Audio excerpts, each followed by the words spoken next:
Curtis A reached out to me, said make a theme song for my show. Said alright, just give me all the details, man. And my homie says he don't know. Well, if you're gonna pay me big bucks, guess I might should have something to say. He said, you know what I bring, I'm the customizing king, nothing else matters anyway. So is he gonna have guests? Is he gonna go live?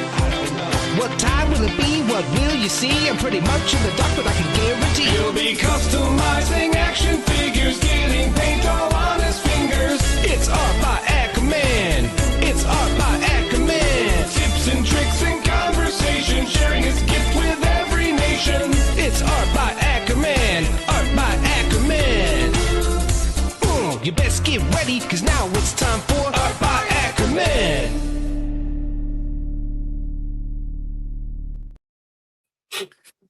All right, welcome back to another Customizing Studio. This is episode number 7. It means we've been doing this for 2 months now because we did have one week that I didn't go live. And I got Alan here with me. Alan, how you doing, sir?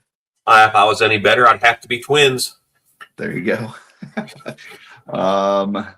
Let's see what we're working on. I'm going to go ahead and big myself first. Maybe if I can get it to go. Come on. There we go.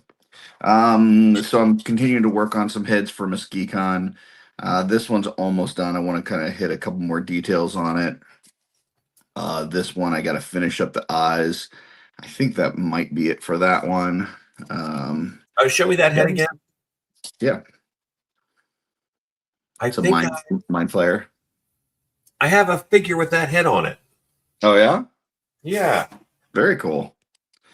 Then I got this one. Just got to do a little bit more on the eyes on it as well. I'm really happy with how that's coming out.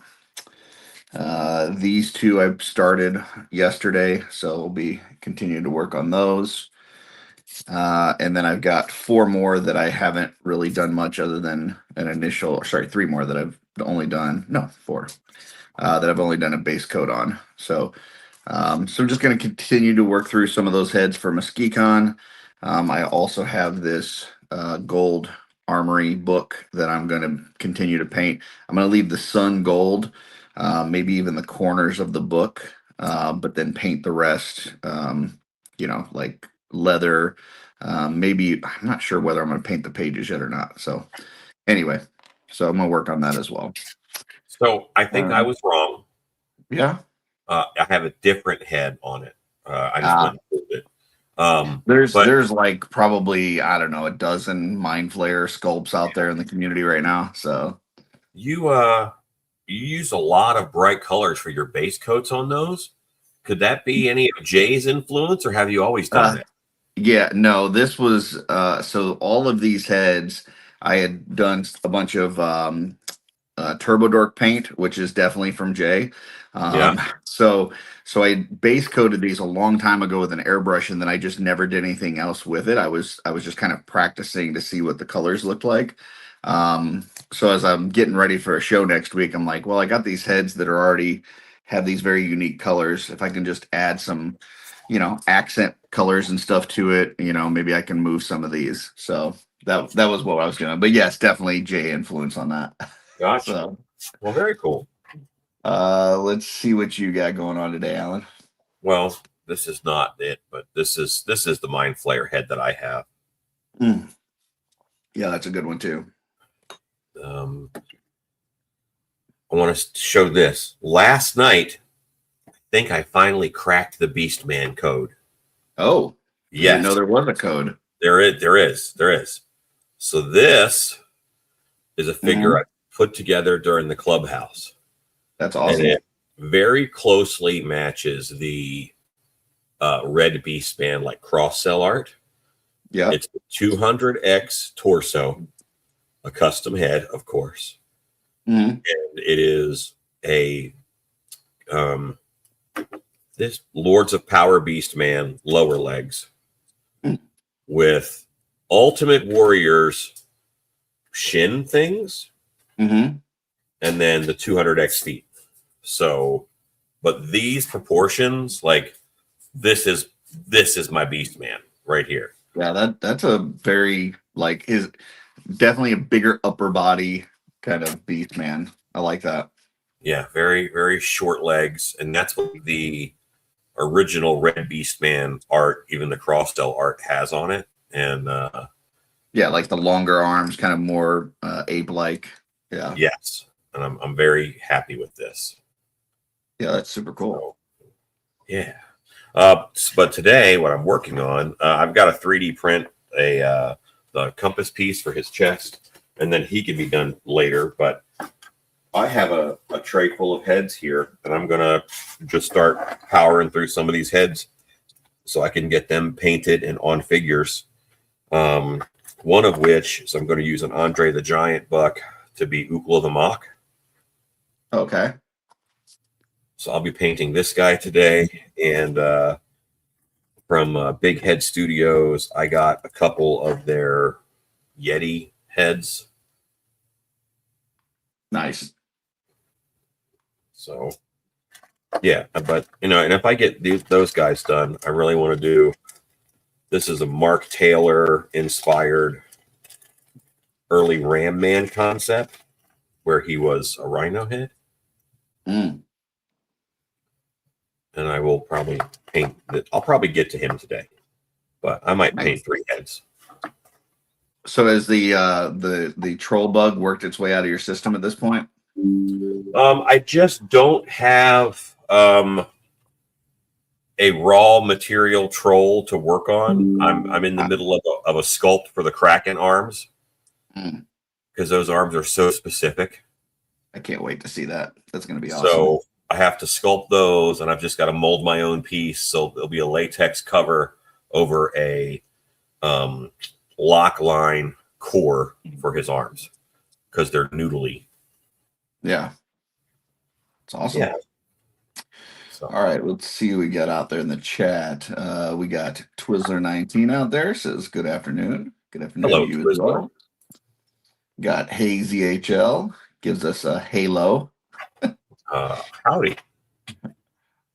Jay is out there, says he's saying hi from his couch. So let's see. Oh, Twizzler didn't make it to his toy swap. Apparently there's a blizzard. So got 6 inches overnight. So that's what she said. Let's see. Jay says, I love those 2 heads. I think he's talking about the I'm not sure which 2 he's talking about because we showed a bunch, but let's see. He said, so instead I pre-ordered both tigers from 5K from your heads up. Those tigers look really good. I ordered 2 last night. I ordered the frost with the armor and the regular red without. Gotcha. Larry's Geeky World popped in, says good afternoon. Good afternoon to you as well. Jay says he was talking about the ones that I was showing. He says that it's my influence. And then he said kidding. And then he came back and said, oh, not kidding. No, it definitely is your influence. So Twizzler says, like the one you have, I have a mind flayer with more spread out face tentacles. So and then J5 jumped in as well, says good afternoon. Sorry, I'm late. Never have to be sorry. And you're never late. You show up whenever you want. You're a wizard. You arrive precisely when you're intended to. Exactly. So also, I lied to you, Curtis. I'm going to go ahead and work on the Kraken head. Oh, all right. This is one I sculpted. That is a beautiful sculpt. I mean, even not painted, like immediately you look at it and you know exactly what it is. So, but I also changed it up because the Kraken doesn't have these like catfishy tentacles. So, yeah. But definitely recognizable right off the bat. So, very cool.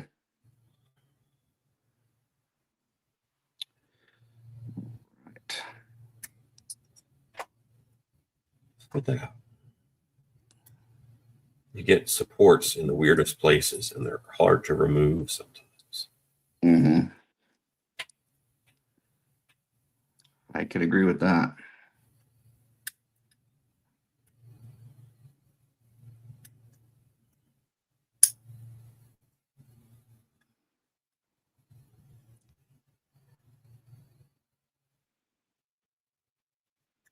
So my YouTube channel this week got a my main channel, not Vine Jungle, got a email that was an invite from Mr. Beast for a creator challenge. And Oh, nice. well, kind of nice. And I kept looking at it and figuring it out. And then apparently it's a scam. Oh. But I was able to find out it was a scam by I went on LinkedIn and I looked up the person who messaged me, and I didn't see them as working for Mr. Beast Studios. So I just friended a bunch of people from Mr. Beast Studios, but I went ahead and messaged them. And they're like, yeah, that person doesn't work with us. Sorry. But what do you do again? So that's cool. So that's interesting. Maybe from the scam, something might happen. That'd be a way to build a relationship. You just fake a scam and then let them know that there's a scam, and then they find out what you do for real. So right. There was never even a real email. Alan made the whole thing up. And Curtis, do you know that I am famous? I do. And the reason I'm famous, my work was on Shooting the Shelf last week. Oh, that is not why you're famous. That's totally why I'm famous. No, I definitely know why you're famous, and that's, I saw that when I went to Transworld, but it has nothing to do with Shooting the Shelf. That's for sure. It does. That was, I think once you start any kind of a hobby, you get yourself some hobby goals. And one of my hobby goals was to get work on Shooting the Shelf, and maybe to get some of my work on Brick's show news, because he covers, new and interesting toy stuff. And, tonight I'm on Brick's show, so it's quite a week. Yeah, that is normally I take a what I call an adult nap before Shooting the Shelf. Yeah, makes sense. But tonight I'm gonna have to skip the adult nap and watch a little bit of you with Brick until I have to, switch over and do our show. Well, so very kind of you. Because I think I can watch like an hour, maybe a little bit more, before I have to hop over and do our own thing. So yeah, I normally try to bounce back and forth and watch both of you, which is difficult. Okay, I think my head is cleaned up enough now for a base.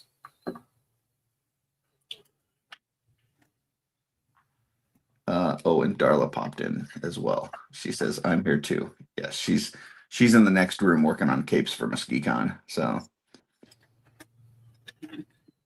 Jay says he wants to paint so badly, but he's waiting to find out when he needs to pick up his daughter for a sleepover. So it's so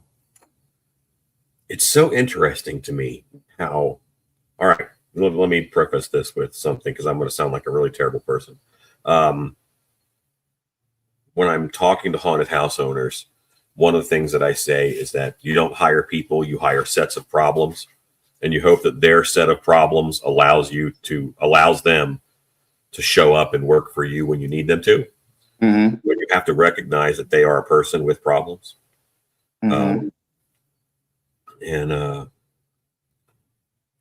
It's so crazy that when you have children, you get all their problems because they're your children. And that's not necessarily a bad thing, but I think that's why I think I'm too selfish for children. That's why I don't get children. Like, I got stuff I want to do. I can't take you to hockey practice. Like, why don't you have a car yet? You're 9 now. You should have this figured out. I definitely don't think you'd be as productive as you are if you had kids. Oh, no. Yeah. So this is weird, but I use ALEXA all the time for color formulas. And one time I asked it, how do you make olive drab? Because I couldn't make it. It's yellow and black mixed together. Is olive drab. Huh. And I would not, that's not a place where I would have gone. Yeah, I wouldn't have expected that. It makes the best like deep green. Mm-hmm.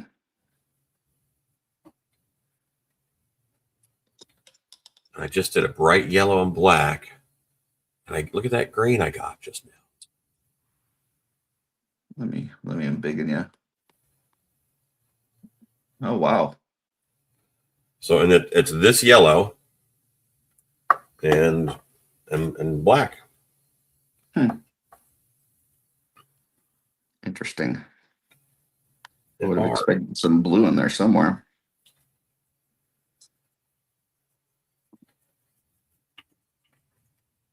This head has a lot of surface area. So Mhm. I'm gonna go real thin on this.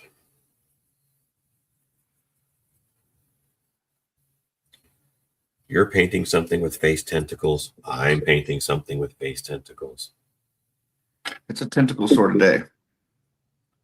As long as it's not a tentacle sort of evening, that's cool. Hey, whatever people are into. That's not true. I'm not here to kink shame. There's some lines that should be drawn. Well, that's true. Put that rabbit down. That's too much. That is true.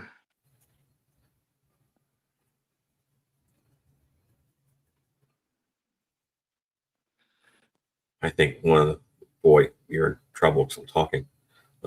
One of the issues with the world right now is there's just not enough shame going around. Mm. I think there should be a little more shame. And some stuff is just more fun if it's hidden. And if every soccer mom has tattoos, then tattoos no longer make you look tough. That's true. Tuna Mater says Bob Ross would mix black and yellow quite often to get green. Well, There you go. I haven't watched enough Bob Ross in my life. Well, what I got from that is that he's saying you're the next Bob Ross. So, well, I have been called Bob Ross on several occasions because I tend to speak calmly when I'm doing art as opposed to the frantic yelling I do some other times.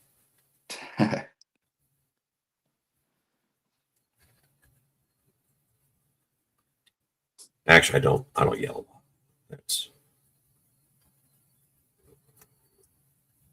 It's almost like because I've done haunted houses for so long, if I won't get mad unless you pay me.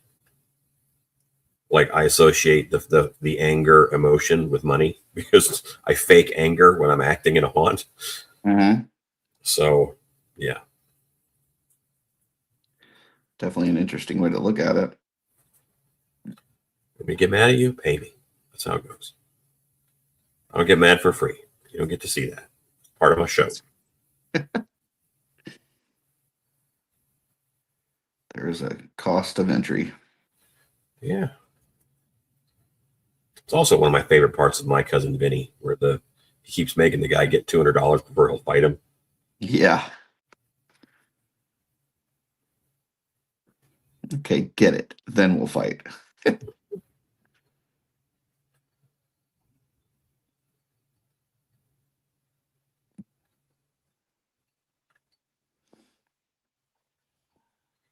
Okay, I love this green. And trolls are just big enough where you have to shove something down inside their mouth to paint their mouth. A lot of heads are small enough you don't have to do anything inside the mouth, but a lot of times I'll just mix up thin paint and pour it in there and swish. But also, whenever I'm painting inside of a troll mouth, it makes me think of Godzilla versus King Kong, where King Kong he picks up a tree and shoves it down Godzilla's throat to keep him from shooting fire. It's great, isn't it? It is one of my favorite scenes in cinema. So I guess hear the noise. Yeah. Shoving a giant piece of broccoli down. Kind of sounded like Arnold Schwarzenegger for a second.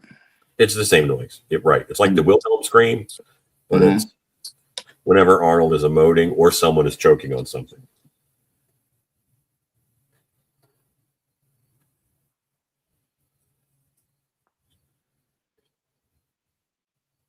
And if you just pitch it different, it's the aliens from, boy, what's that? Not Tim Allen. Tim Burton. What's the aliens from that Tim Burton movie? Oh man, something Martian. Martians Attack. Is that it? When Mars Attacks. Yeah. When Mars Attacks. There you go. That was close. Very close.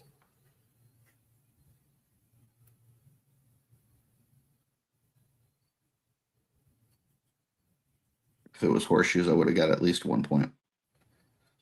We have a bit we do at the Monster Museum where we have a full-size Murloc in the Monster Museum at Scarborough. And if we're talking to customers inside, we'll say, do you want to hear what his call sounds like? And then we make the call. And whenever you hear that, all the other monster hunters come running into the room as if we thought we heard a Murloc. So that's kind of fun. Well, that's awesome. Oh, yeah. Dorklayer popped in with the Mars Attacks. Yeah. Jay says, I wish I was on because Alan's accidental double entendres are amazing today. You just assume they're accidental. I'm far too tired for any actual humor to occur. So, yeah, it's Curtis. If this brush had a little bend in it, I could get down there. So now I'm mad at you because this brush doesn't have a bent handle. I'm sorry. Boy, is anyone going to see that? I'm just going to loosen this up. We're going to add more water, make this real flowy. I'll load the brush with it, and then I will release the brush on his tongue, let it flow to the back of his throat, and that'll cover that little gray spot. Way in the back. That was definitely a lot of things that I did not expect to hear today. So I'm loaded and I'm releasing. Yeah, I got it back there. Spit that out. I'm going to heat gun now. already? Is that too loud? Nope.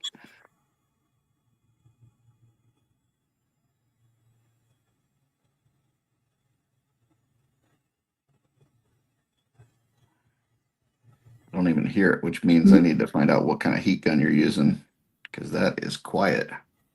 This is not my favorite heat gun. This is a DeWalt. No, it's a Wagner. I'm sorry. My favorite heat gun is, of course, the Harbor Freight Warrior heat gun, which is $19.99.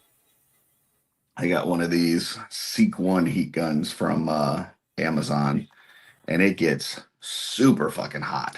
But it's got a knob on the back that you can adjust the heat. So, but I really like it, but it is loud. It's super loud. I got this guy, Wagner. Nice. There are both of ours are yellow though, so there's that. Now I've really thinned out my paint. I'll do another coat anyway.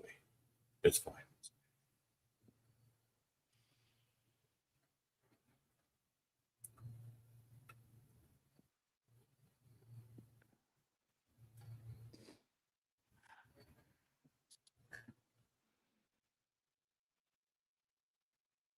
So you paint up heads and you sell painted heads at MuskeCon and other conventions. I usually don't sell heads actually. So like the last 2 years at Legion's Con, I have not sold heads. Okay. I had 1 year where I just like pretty much the entire year, all I did was heads, which is kind of interesting because you don't have to like worry about the rest of the custom. So you don't have to like, I don't know. It allows you to be a little bit crazier with the head sculpt. Yeah, because you ain't got to match it to something. That's not your problem. Right. So I did that, and it was a lot of fun, but I kind of missed putting together full customs. So I kind of went back to that for the last couple of years, but I had a bunch of like partially finished heads, and I was like, well, you know what? I'm just going to finish these and bring them to MesquiCon. That way I have something extra. So, Gotcha. You've also made a show around painting figures once a week or painting things once a week. So sometimes that means you're just going to paint stuff that you don't really need. yeah, I don't do a lot of that, but there are certain times where that does happen.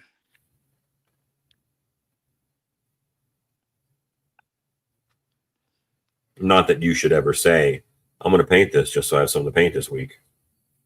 Correct. You should pretend that you're passionate about it just because. Yeah, absolutely.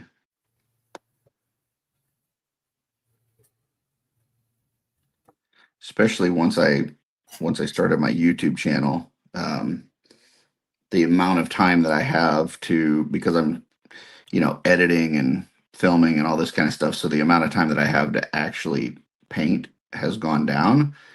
And so therefore, when I am painting, typically I want to paint for stuff that I want and not stuff that I'm going to sell. So, Right. which is another reason why I typically don't take on commissions, because I want to do what I want to do. So, and sometimes I just need to see whatever it is done, and then after I have it completed, then I don't mind selling it. But then other times I make stuff because I want it for my collection. So kind of depends on how much I really want the thing or not.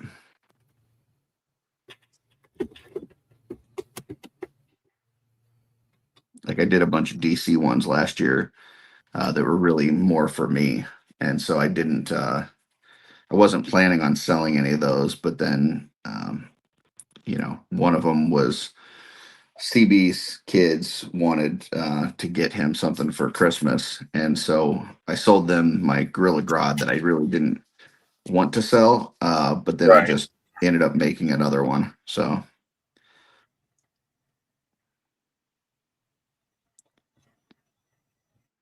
which once you've made something like that once, the second time is easier, but it's also a lot more boring. Less fun. Yes. Yeah. Because the part of it is kind of figuring out how you can do something. So when that part's gone, then it's not as much fun.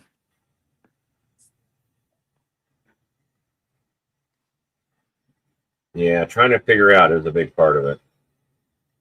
Mm-hmm.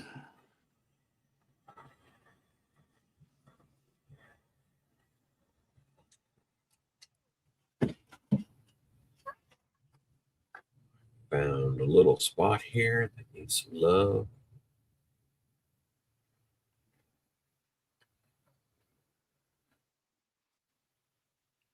Well, The bad part about working on these heads that I had already kind of started a long time ago is that I have no idea what colors I used when I did them. So if I mess up, I have no way of fixing it.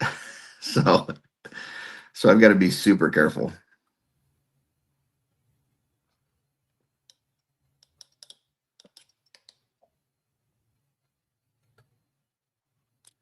Larry says about to start my first Mythic Legion custom and tips. I have a tip. Yeah, go ahead. Make a troll. That's all. That's one way to go. I would say my tip would be to do something like this. This is from a Xenathon. It's the blue loin piece, and it just kind of has blue rivets on it on the blue loin piece, and so you just paint. We call it painting the dots, right? Paint some rivets up, or find something you can kind of paint some trim, to where the sculptural detail is already there. You're just kind of filling it in. So that's a good place to start. And if you are trying to do a head, don't start with a human head. Start with some sort of, like an orc or a goblin or something. Those are much easier because we don't see those every day. So our eyes aren't as critical on those as we are on human faces. So if you start with a human head, you're probably not going to be happy with the results. And a pop and swap is a custom. It doesn't even have to involve painting. That's true too. I think it's get a vision for what you want, and then you have a goal to work toward. Or do like Stacy, don't have a vision, just kind of play around, see what happens. Yeah, see, I Or do. No plan is her plan. Like, art is money, and that has bled into, I'm working on one thing, and while I'm working on it, I'm planning the next thing, so when I get to it, I don't waste any time. I can see that. And Jay comes in with the only important tip is to have fun. There you go. That works. Thanks, Steve Rogers. Appreciate that. It was a little Boy Scoutish, but that's cool. Yeah, I don't think you're wrong. Correct. Okay, I'm telling you, this paint, so flat, makes the best like snot bubbles. Like that, it isn't full. There's just always a snot bubble over the top of it. Boop. I'm honestly surprised that they haven't contacted you to be like a spokesperson for them yet. I use a lot of greens, so snot bubble is the normal term. But like, here's a big one. Here's a big white. Let's see if white does it. You give it a shake like you should, and then you open it. Snot bubble. There you go. Look, see the snot bubble? Watch. Boop. Okay, I did not mean for my boop to sound so effeminate, oddly both times. So next time I do that, I'm going to try for a manlier boop. I was in the middle of painting eyes when you booped, and I am shocked that I was able to do it correct the first time, and you didn't screw me up. So maybe you need me to boop every time. That might be it. That looks really killer. Yeah, the boop might have helped me, I guess. Maybe try a boop next time you're doing a pupil, because that's a good pupil application sound. Yeah, boop. Yeah. I can see that. I'm gonna call that one done. So I think that one's done. I think this one's done. Looks like a kobold, but really colorful. A Mardi Gras kobold. They're the worst kind. Are they? Yeah. Why is that? Because they throw beads at you. Yeah, that would be bad. Or they flash you to get you to throw beads at them. I don't think I've ever been flashed by a kobold. The Great Kobold Parade. So yeah. They have little crews, different areas of the Underdark. It's a thing. Larry said it's going to be a silver dragonborn using Vernalis Arden scale body. So that's a pretty big endeavor. You got a vision. Yeah, but that's doing a full repaint on a figure, that's pretty big first step. So I wish you a lot of luck. So you sound like me, because I get contacted all the time and they're like, yeah, I'm gonna start making masks. Oh, that's cool. Okay. Do you want suggestions or tips? Yeah. Start with just a latex half mask. And then once you make 2 or 3 of those, then sculpt your teeth separately and make a silicone mold for that. And then you can pour the teeth up in resin. And then you have resin experience, you have plaster experience, you have latex experience, you have silicone experience. And they're like, no, I'm going to make a full Predator costume. Okay. like full body. And that's not where you start. I mean, you can. I you know. And then you will put it on sale with all the other My First Predator costumes that are on the RPF as you move on to your second and third Predator costume, which you wouldn't have to do. Sounds like those play sets like when we were kids where it was like my first kitchen, you Yeah. know, my first vacuum, my first Predator costume. Do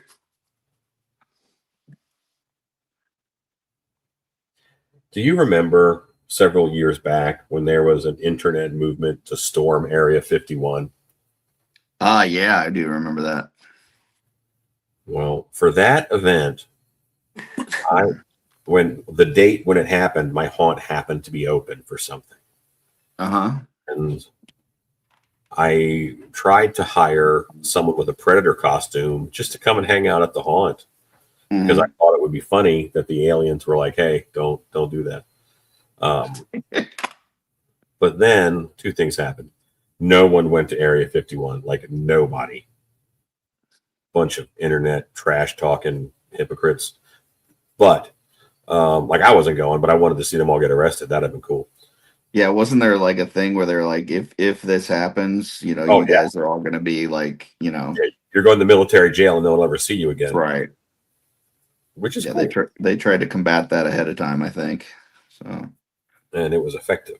But yeah, because nerds are kind of scared for sure. The Predator guys that I talked to were like, I'll do it for $400. And I thought that was a little ridiculous. And they said, well, this suit cost me this much and it cost me 6 months to make it. And I want you to stand here for 10 minutes, 2 hours. But, and I get it. They have completely the right to set their own price. So I did a live video and I made a Predator costume in 45 minutes. And that's what we used.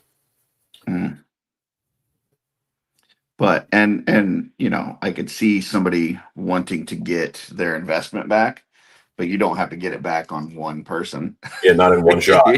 Yeah. Return on investments are usually kind of an over the time, over a certain period of time kind of thing.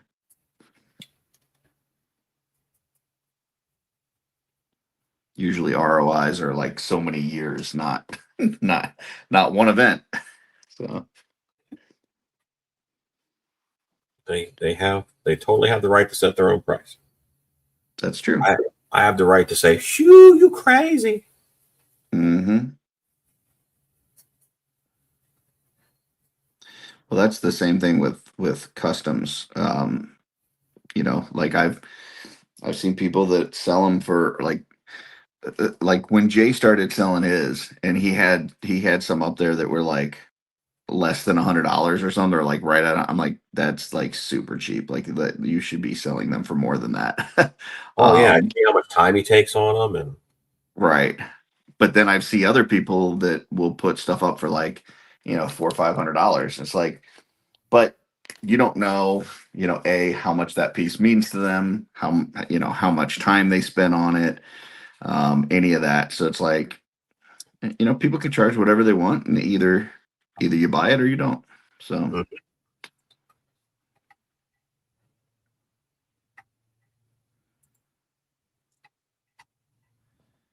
All right.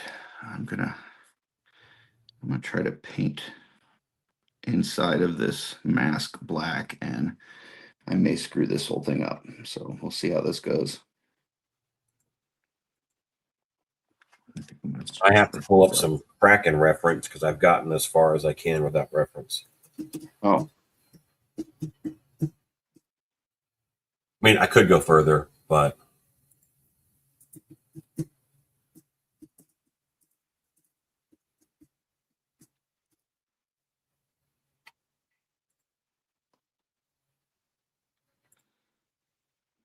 awesome. All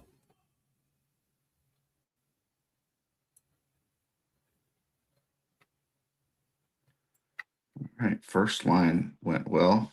Didn't screw that one up.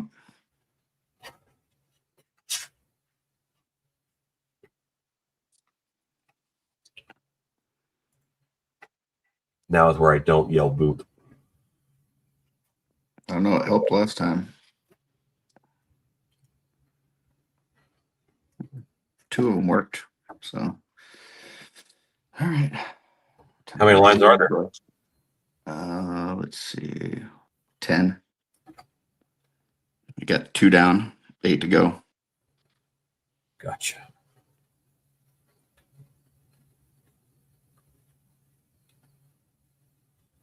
And normally, if I was, kind of painting something from, start of it to end, I wouldn't worry about going over because I just fix it afterwards. But because I don't remember what colors I used, I don't know that I can do that here.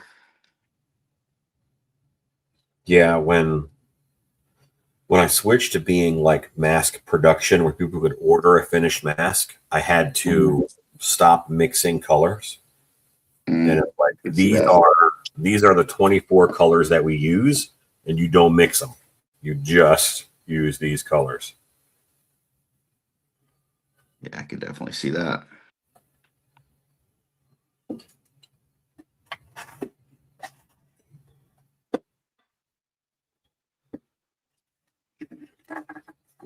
Because I've got, any of 4 or 5 people could be painting a mask, and we might all mix that color a little differently.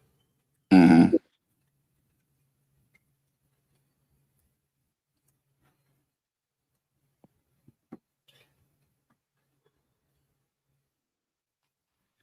I hear Darla in there ironing capes every now and then. It just goes.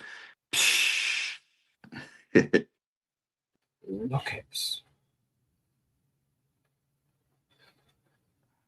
Had some people reach out to me asking what she was going to have at Mesquicon, and I'm like, I honestly have no idea.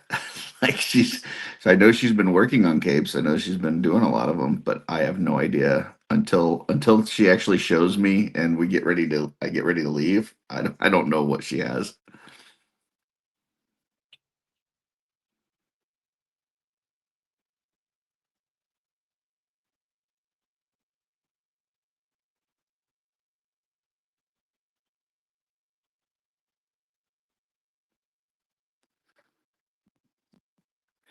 Mesquicon is different though than Legion's Con because I actually have to talk to people.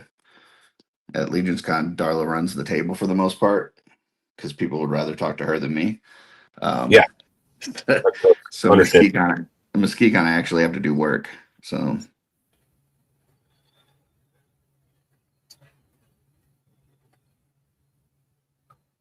although it would be cool if she went one time, that would be awesome.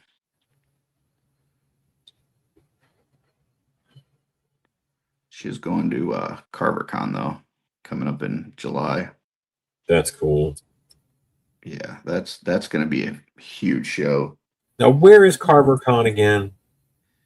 Columbus, Ohio. Okay. And it's in I don't remember the exact dates. I know it's in July though. But tonight on Shooting the Shelf, which I know you probably won't be able to see most of it because you'll be on break, but if you catch the replay, we have Brian Lynn, who's running the show on, and a bunch of other folks that he's bringing with him to kind of have some announcements and kind of promotion for the show. So tonight will be a good one to get some more information about CarverCon. I don't think that I would recognize Brian Lynn by sight, but I would probably recognize his voice because I overhear him talking when his wife is on. That's true. Well, if you went by his table at Legion's Con, you still probably wouldn't know him because usually Stacy makes him go away so that she can run the table. So got it. I asked him the one year, I said, how you doing so far? I was like, I think it was Sunday morning. He's like, I don't know. She won't let me touch the money. Like, oh, all right. Well, there you go. Like people ask me that on a show night, and I'm like, I have no idea. I don't want to know because if it's bad, there's nothing I can do about it. And if it's good, then that's great. But I don't need to know right now. Yeah. Oh, great! I just made a Christmas Kraken. Now he's red and green. I've never seen a Christmas Kraken. Well, I finished all 10 and I think it went pretty well. I got a little cleanup to do, but not too bad. Takes just 2 spots down here, and that came off easily with a cotton swab. I think that worked. I do think it needs one more thing. I think I'm going to paint. Do I want to?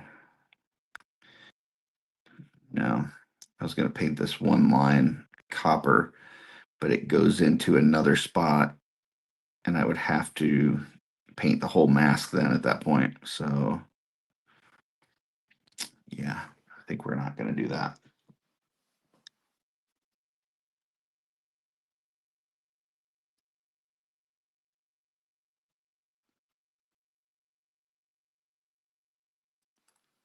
All right, call that one done. It's not super flashy, but Well, if it's too crazy, then the body has to match it, and that would throw people off too. I think yeah. it's real easy to sculpt a way out their mask, but then it's like, how do you costume this?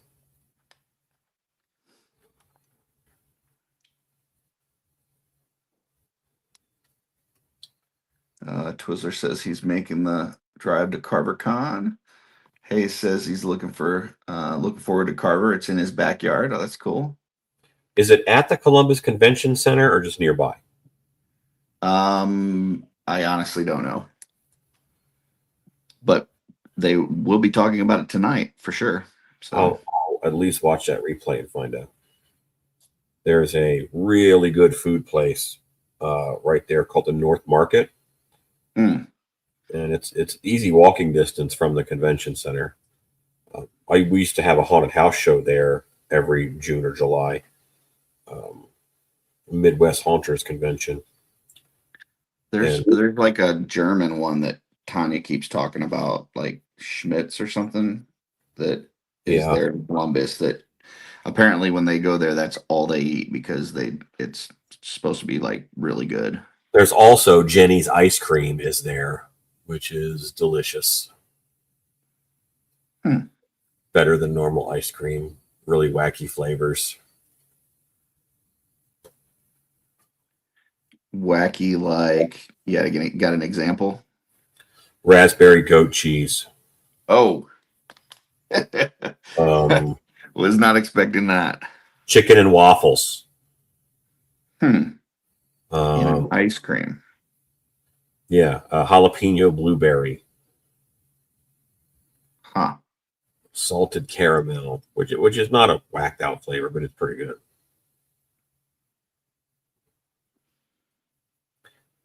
And the only issue I have with it is it's not that sweet, which means that I could eat like 7 buckets of it. All right. We used to go to Columbus. My wife would call Jenny the other woman because I would sneak off to get more ice cream. That's funny. All right, I'm getting ready to use this Tamiya Clear, which stinks to high hell. So, can I see that head before you make it go away? Hold on, let me embiggen myself. I'm not really making it go away. I'm just going to. So that's kind of a cosmic head.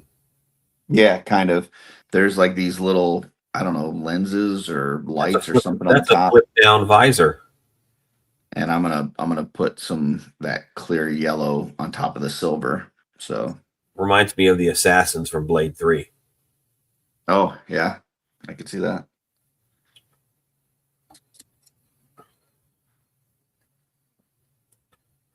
Well, I think I'm ready for.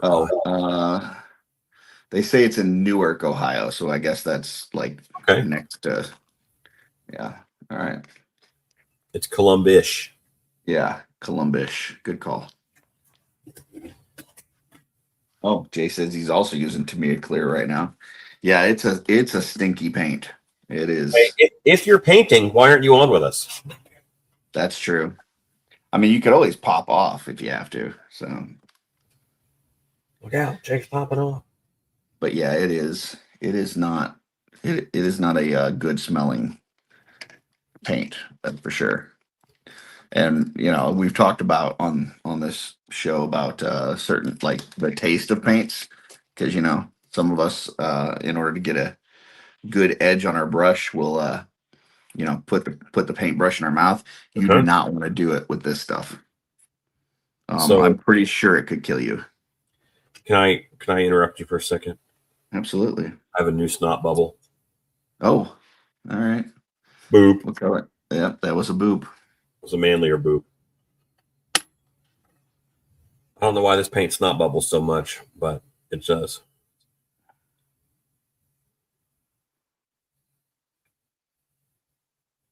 I think with all the paint, I've added like a 1/4 inch of height to my desktop here.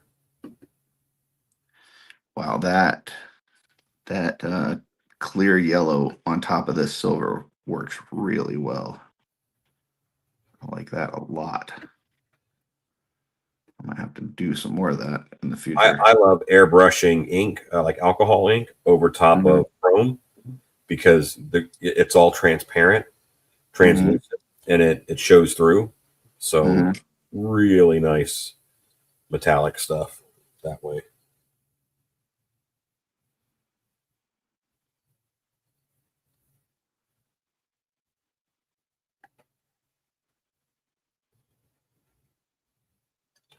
I'm going to get real quiet because I'm painting teeth now. All right. I'll try not to boop while you're doing that. How rude would that be? Who does or that? maybe I will try to boop. Maybe it'll help you.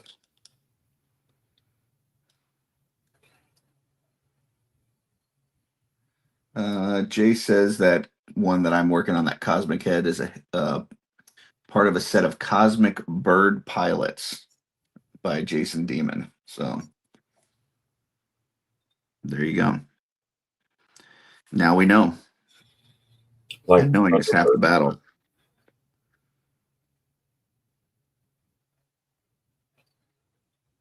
Now, do you ever, I think I mentioned this, I guess you weren't around, but sometimes if I'm painting teeth and there's not a tooth where I want there to be a tooth, I just paint a dot of white there and it becomes a tooth. Do you ever do that? I don't know that I've done that with teeth. I've definitely done that with eyebrows. Because a lot of times sculptors, for some reason, sculptors sometimes forget to sculpt eyebrows. And then it's like, oh, this looks like powder. So. Oops, all powder. Yeah.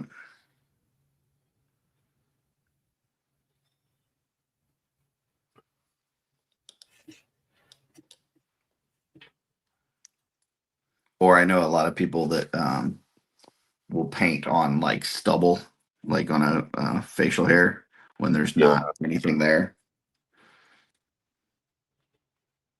So.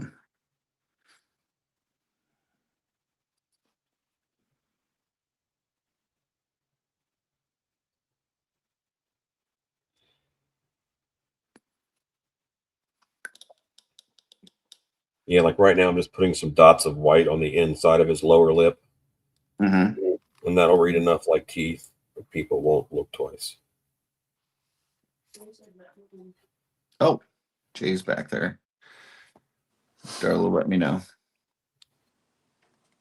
Darla says, Jay, I have pink and purple capes cut out. I was trying to get them done for this weekend, but I'm too slow. They'll be at CarverCon for sure. All right. So, hi, Jay.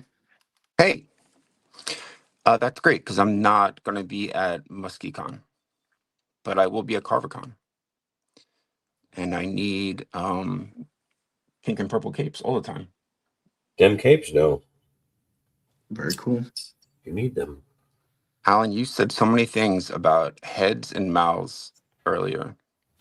This is a large enough mouth. If you don't paint the inside back of it, it's a problem. No, I understand. Yeah, I understand exactly what you meant, literally. Also, this is what things look like here when I'm not like expecting to be on YouTube. But there's a lot going on. So what we normally get is the clean version. Well, yes, but this is also, I mean, this is what things look like if I was painting the night before, really, is what it is, which is Hmm. I was up late painting. Gotcha. And I stopped what I was doing. There's this really great Turbo Dark paint. Shockingly, that's what I'm going to talk about, but it's not a color shift. It's called Sparkle Motion. If you Hmm. don't know, so it actually has flecks of real silver in it. And I don't Mhm. know how well this is going to show, but Let me embiggen you. That does look pretty sparkly. it'll glitter, Yeah. and then with the clear over it, it looks pretty great. And I am doing I'm doing something for Hedgehog, and it's gonna be red and silver. So that's what I'm working on. Well, I was testing it. It's not gonna have antlers. We had a few more people pop in. Let me in Small and J. We had Brick something popped in. Says, "Oh boy, heavy hitters." Hey, Uh, we got Alberto Magana came in. Says hello, and then we have Shannon Hops. You know her, Alan? That's my wife. It She's so is. awesome. Love her. She says Curtis is a testimony to how much Alan enjoys painting with you because he's online today. That man did the work of an army this week. So I worked about 70 hours this week. wow. wow. And then Grizzlehorn just popped in. So Hello, Grissom. hey, And I want to. Is it Alberto Magana? mm-hmm. Alberto Magana. Do, do, do, do, do. Dun, dun, dun, dun. Falsetto from you today. Work last night. Lots of talking. I taught a lecture, told a story. So Falsetto. voice range is a little different this morning. That's great. I have higher and I have lower. That's all I got. I can do Barry White or one of the Muppets. That's it. You know, you make me laugh pretty hard. Correct. Which one does Shannon prefer, Barry White or Muppets? Probably Barry White. Hmm. I always prefer Muppets, but like, I prefer Muppets over pretty much anything. You know what? That's what Hollywood is missing. Muppets? They're so dead set on reboots and stuff. If they There just is a Muppet. made movies with puppets, whatever the movie is, everyone would go see it. There's a Muppet show that is on Disney Plus that they just started that I haven't watched yet. I was using the term Muppet as a generic for puppet. Oh, well. Oh, I mean, I would specifically- definitely, if you took movies that we loved from like the 80s and you did a Muppet version, I would watch pretty much anything. But do you mean 100. puppet or do you mean the actual Muppets? It's Either is puppet. fine, Yeah. but it's going to be cheaper for the studios to do puppets. Yeah. I would love to see a Muppet version of every movie ever, but with the Muppets. Because Right the now, Muppet and I think Christmas Carol is my favorite Christmas movie. I think it's just because Alan was talking about this earlier, but right now I would love to see the Blade trilogy in puppet form. The Blade trilogy? Mm-hmm. Who would Blade play one. Blade if it was the actual Muppets, which I know is not what you're talking about? Who would play Blade? I say Fozzie. I immediately went to Fozzie, so that's kind of my thought. I would go Gonzo. Oh, okay. Interesting. Because Blade is the daywalker and he's so different from vampires and humans. And Mhm. you don't even know what Gonzo is. We just know that he lusts after chickens. Well, he's That's based true. on Hunter S. Thompson very loosely. So there's that. Okay. People have to be like listening to us right now going, what the hell are these guys talking about? No, Everybody loves the Muppets. If you redid Terminator 3 Judgment Day with You all mean Terminator 2 Judgment Day? that's the one I meant. Don't correct me. How dare you? Terminator 3 is a different movie. It's good though. Underrated. Yeah. So, but anyway, if you did that with puppets, I would be so down. Just a puppet on a motorcycle with a shotgun, Guns N' Roses playing in the background. You have to Stuffing start going saying everywhere. puppets if you don't mean the actual Muppets, because I'm going to think that you mean Muppets, and I'm already trying to figure out who's going to be Schwarzenegger. And I keep on picturing Scooter, and like that's not a good fit, but he just also has glasses.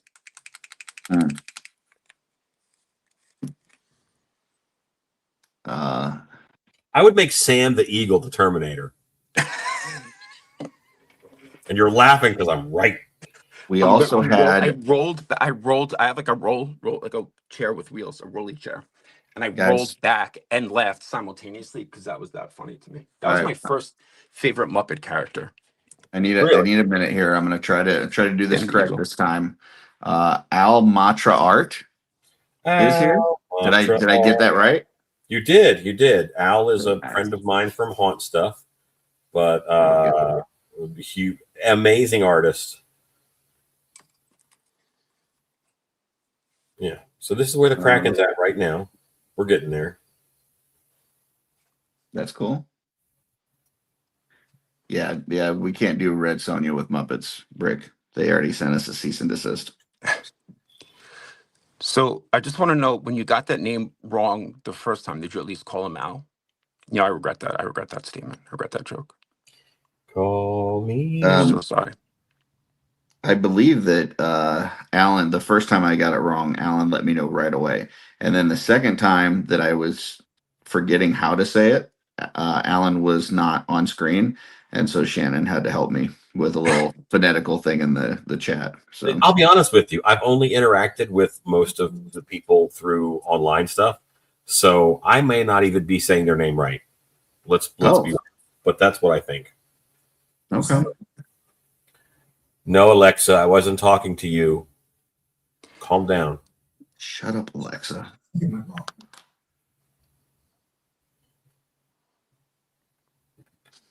Okay. We also have Sight Beyond Sight just popped in. So, Curtis, if you look at Al Matra Art's picture right there in the corner, that Frankenstein, Yeah. he does this work with like light strings, and it's really awesome. I have a couple of his pieces. What do you mean light strings? I'll have to go get. Let me go get one. I have one here in the shop because I can't even tell you what I mean. But Okay. it's not how I think.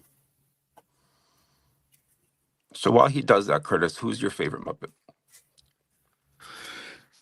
Man. I feel like if you don't know right away, maybe you don't really have one. And I don't know that I do, but I would say probably Fozzie. But my love of the Muppets is more from Muppet Babies than it is from the actual Muppets. that was like something I used to watch with my dad every single whatever Saturday night it was on. I don't know, I was pretty little. Curtis, But can you envision me? Oh yeah. There we go. Oh. That's crazy cool. I have to stand up to look at that. Whoa. Pretty ridiculous. Oh, Yeah, that's sick. awesome. Well, it was awesome. well, it almost slid off its backer board. I want to make sure that I hold it because I have puddles of wet paint around. Yeah, you don't want to drop it in a wet pallet or something. That would be bad. Who does that? Yeah, I do it all the time. But just the webby details in it, like, and it's the individual strings to make denser shapes. Really cool. Back to Hayes says, "What's the human that you would leave in the Blade movie?" It would be that, what is it, Chris Christopherson, like Blade's like mentor. I would leave him as a human, and then have everybody else be puppets. So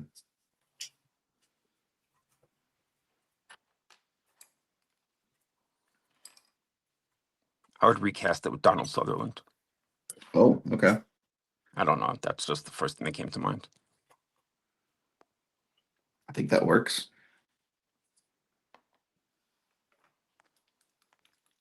It's because I couldn't think of the name of the person I want to say.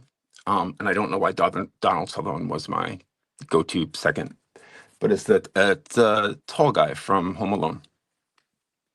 Oh, shit. Daniel Stern. That's it. That is it. My closest friend he's like a crazy dead ringer for Daniel Stern, even before he had a beard. Hmm. And one time, a very long time ago, we did karaoke, and he decided to go on stage, do karaoke on his own. Like it was just the two of us. It was a really weird decision. It wasn't like we had a group of people. Just the two of us. And that was not the song he chose. He chose that Ugly Kid Joe song. Remember them? I hate I everything do. about you. Yeah, which he didn't know the words to. He thought he did. And he just kind of stood there and he's like, fuck this. And he just stood there and somebody was like, get the fuck off the stage, Daniel Stern. And it was amazing. That's pretty funny. Yeah, this was great. I mean, you don't really need to know the words though at karaoke. They put it on the screen for you. There's like a weird fast part in there that had like a weird breakdown towards the end is what it was. And he was like, I And don't want to do this. Yeah. I know, you know, everybody knows. The way it comes, the way it's going to go. That part. Yeah. Wow. Sounded like Alan just busted out into Cotton Eye Joe for a second. It did. It's very similar. This is like the second time that song has come up on the show. Darla And loves also the Cotton Eye second time Joe. that song has come up in the past 2 days for me personally. I say that Darla loves Cotton Eye Joe because she actually hates Cotton Eye Joe. I also hate Cotton Eye Joe. I She remember thinks it's like the dumbest distinctly- song ever. I remember seeing the debut of the video on MTV, and if you could imagine never hearing that song before, and then seeing the music video and just being like, what the fuck is this? And then my thought was like, this is never going to be popular or take off. This is the stupidest thing I've ever heard. You know, I was really wrong. Mm-hmm. Did you tell me it's based off of venereal disease? That was not me. I think that was Curtis's daughter, right? I have no idea what you guys are talking about. Somebody said it was Apparently, based on Cotton Eye Joe something. is about a venereal disease. All right. I thought it was about nothing, but then that was said on the show, but I don't know. I'm pretty sure that was your daughter who said that. Oh, it might have been when the episode that she was on. I think you're right. Yeah. I think she did say that. Yeah. But the thing is, she said it, and I thought everybody agreed like it was common knowledge. And I was like, wow, I feel out of the loop. But maybe. Well, I'm I wrong. don't. The song is so weird. Like if you told me it was written by an orangutan, I'd be like, yeah, that makes sense. That makes more sense than anything else. All right, I finally got the casings sitting around with this that space like bike by Detour. That's this thing that Steph did for so long, and I haven't touched these because it's like there's so many different details on this thing. Mm-hmm. I'm just gonna hold it. It's like really difficult to decide What to what paint? to What? paint. Yeah, and then this green just looks so good on anything that's convex, right? And so like if I dry brushed it, the effect would go. So then I've just been sitting and thinking, well, what green am I going to use to do these, or do I do it like white so they're like lights, and just kind of got we get like handicapped by the inability to make a decision about something like that, because I really have been. So, true story. I have been True story. working on one of those exact same ships for like Mhm. 2 years now, for the exact reasons you just mentioned. This is my second one, and the first one took me forever as well. I've been like, it's been in stages of production for 2 years because I'm like, I don't know what to do where. Yeah, So the thing also is it's so good, like, and you just don't want to. It's not mess it up. Like you really want to. It's one of those things, and this is not to slight other things that you paint, but there's certain things that I just really don't want to start or commit to a scheme for until I really feel like it's the right one. So the last one I did, it took me forever to. I knew I wanted to do it in like a blue, like like an indigo, really, but I still couldn't figure out which blue to do. And then I eventually tried to do it with like, it's hard for me to explain. There's this paint called Rainbow Roll that looks like a hologram. And I tried to do like a fade, like it was going into like a stealth mode, in Mhm. space. And it didn't really work because you put somebody on it and their legs dangle, and then I would have had to, make the legs also stealth, and then it's a really good idea that didn't pan out. So let me turn around and grab this behind me. Let me embiggen myself real quick.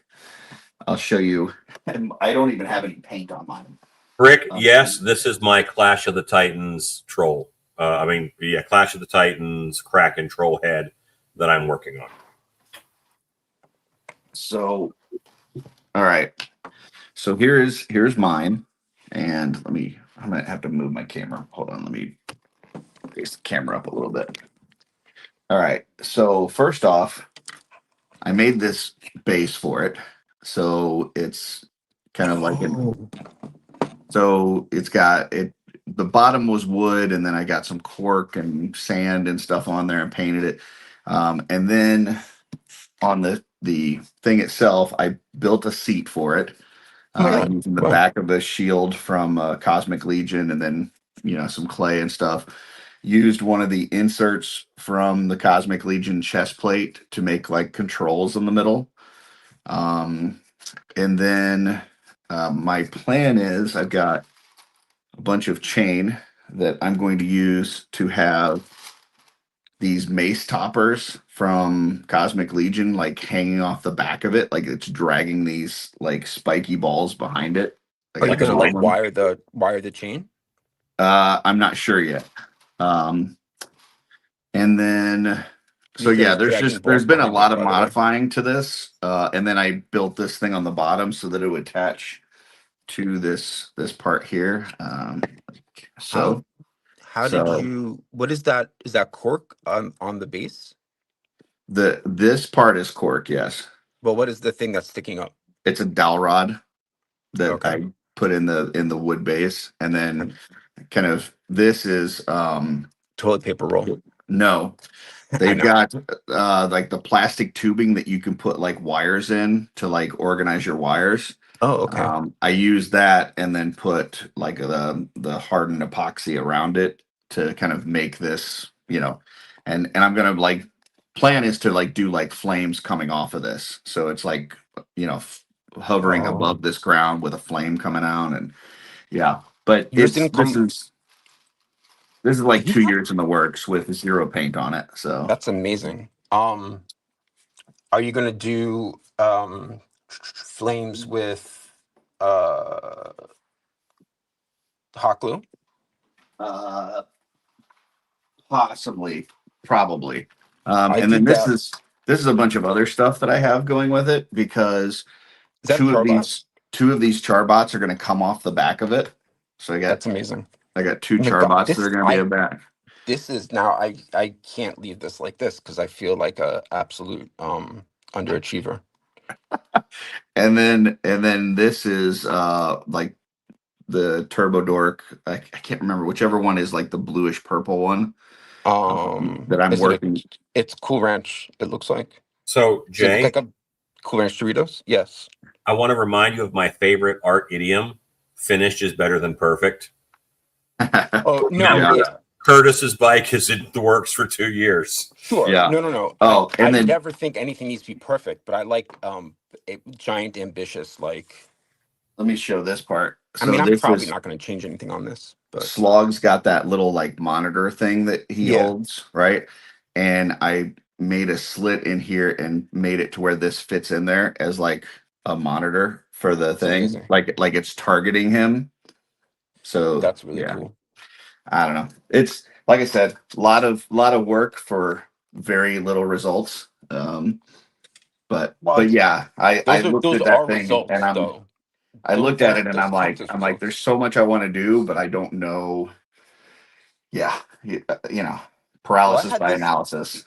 So, I had this since the beginning of the summer, and I didn't start painting it until 2 weeks ago because I realized that it would look good in this green.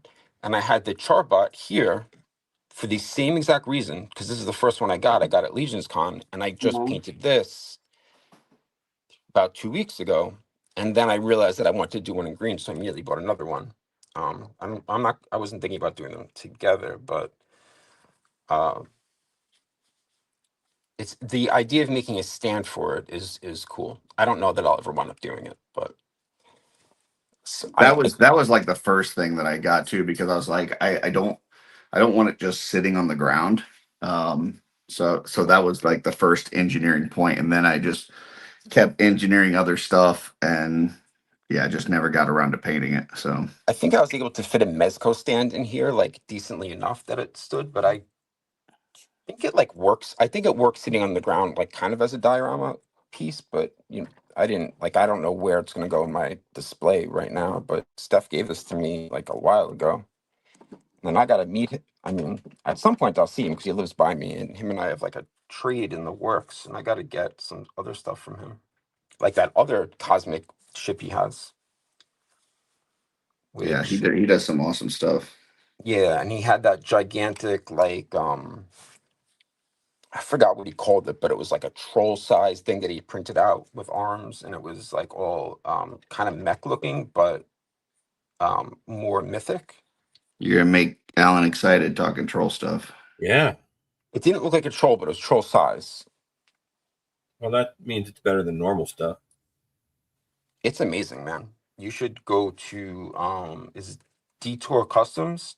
Mhm. Just D and then the word tour. At Instagram, and if you go back in his profile a little bit, you'll see this gigantic thing he made. That try to get one at Legion's Con, but um, wouldn't allow me to take it. So I like how this came out with the Tamiya clear. I don't know if it's gonna show up. Let me try see, to get some more I light saw on that you were using that on the visor, so it's just on yellow the on. on the light or the whatever that is. So yeah, that's not showing up at all, but it'll look better in person. But I have all those heads, but I've only painted one of them because I don't know what to do with the bird like aspect of it. I haven't figured out how I wanted to work with that, other than maybe ignoring it and just pretending it's not supposed to be a bird. Alan, can you say something? Curtis, you're breaking up. I don't know if you're breaking Yeah, up just for me or for everybody. breaking up for me. Trying to Okay. figure out if you can hear me. It's not like it's me. So I will be right back. That's just as broken up.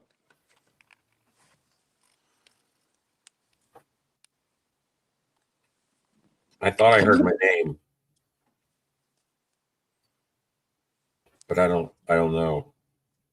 I didn't even hear that. Looks like he is logged off and back on. All right, or is gonna log back on.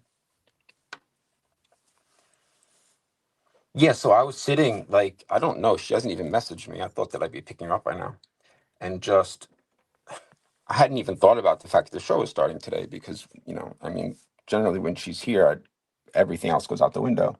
But then I got the notification. I was like, oh, I'll turn it on, and then I watched you guys painting, and I was like, oh, I want to paint. And then the interactions and the crazy things you were saying really began in earnest, and I was like, I really want to be on because I have so many like If comments that I I have want to to make. summon you, I'll start talking about the Muppets.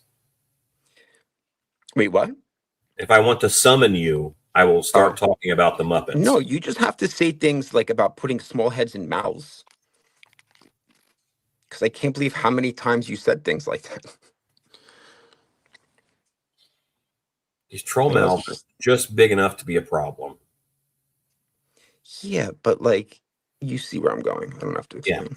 If it's a little mouth, then you don't have to put anything in it. I hate painting open mouths to make this like relevant to painting. It's one of my least. I mean, for a troll head is different, but in general, I try really hard to steer away from getting sculpts that have open mouths because then you got to start the mouth first, and then I don't really love painting teeth because there's not a great. I mean, off white works, but I feel like a lot of the things that I wind up buying that have teeth, you don't know how rotten you want them. Not rotten, but and Orc doesn't brush his teeth, so it's like, what is it really going to look like? That's How do I bold of want it you to to look? assume, and that's just racial stereotyping. I suppose it is, but like, I don't know if they even have toothbrushes in They have mythos. probably bred a small animal that they chew on, and the acid cleans their teeth. Okay, That would well, be you've my looked guess. much further into this than me. I kind of looked at what a lot of things were already painted. Actually, it was with vampires that I noticed that the Mythic Legion's vampires are very, very what's the Hygienic? word I'm looking for that I can't think of?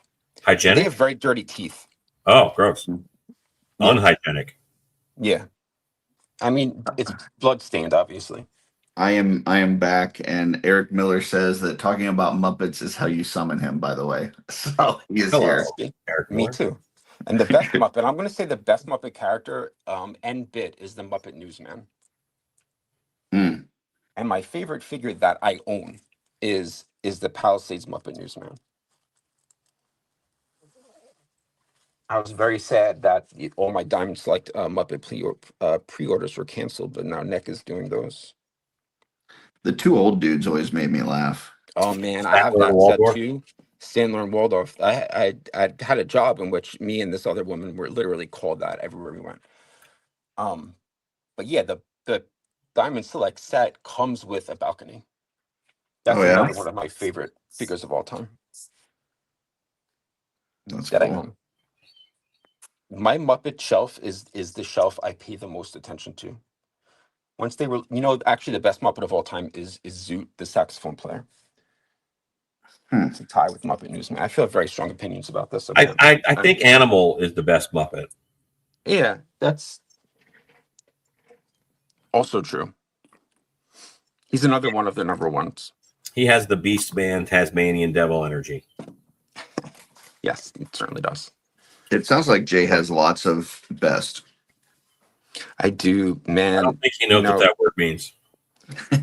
Yeah. If my child was here, not to bring her up yet again, but an ongoing source of angst for her, other than general teen angst, is the amount of times I said this is one of my favorite songs.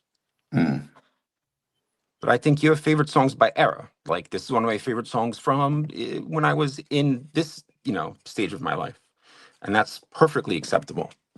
Well, let me ask you a question. Do you say this is one of my favorite songs, or this is my favorite song? I have only two songs that I will actually say it's my favorite song, and they're from the same album, and they're tied, and I think that's acceptable. Why is one of them Wonderwall? Definitely not Wonderwall, you ass face. Nothing wrong with Oasis, however, but it's definitely not Wonderwall.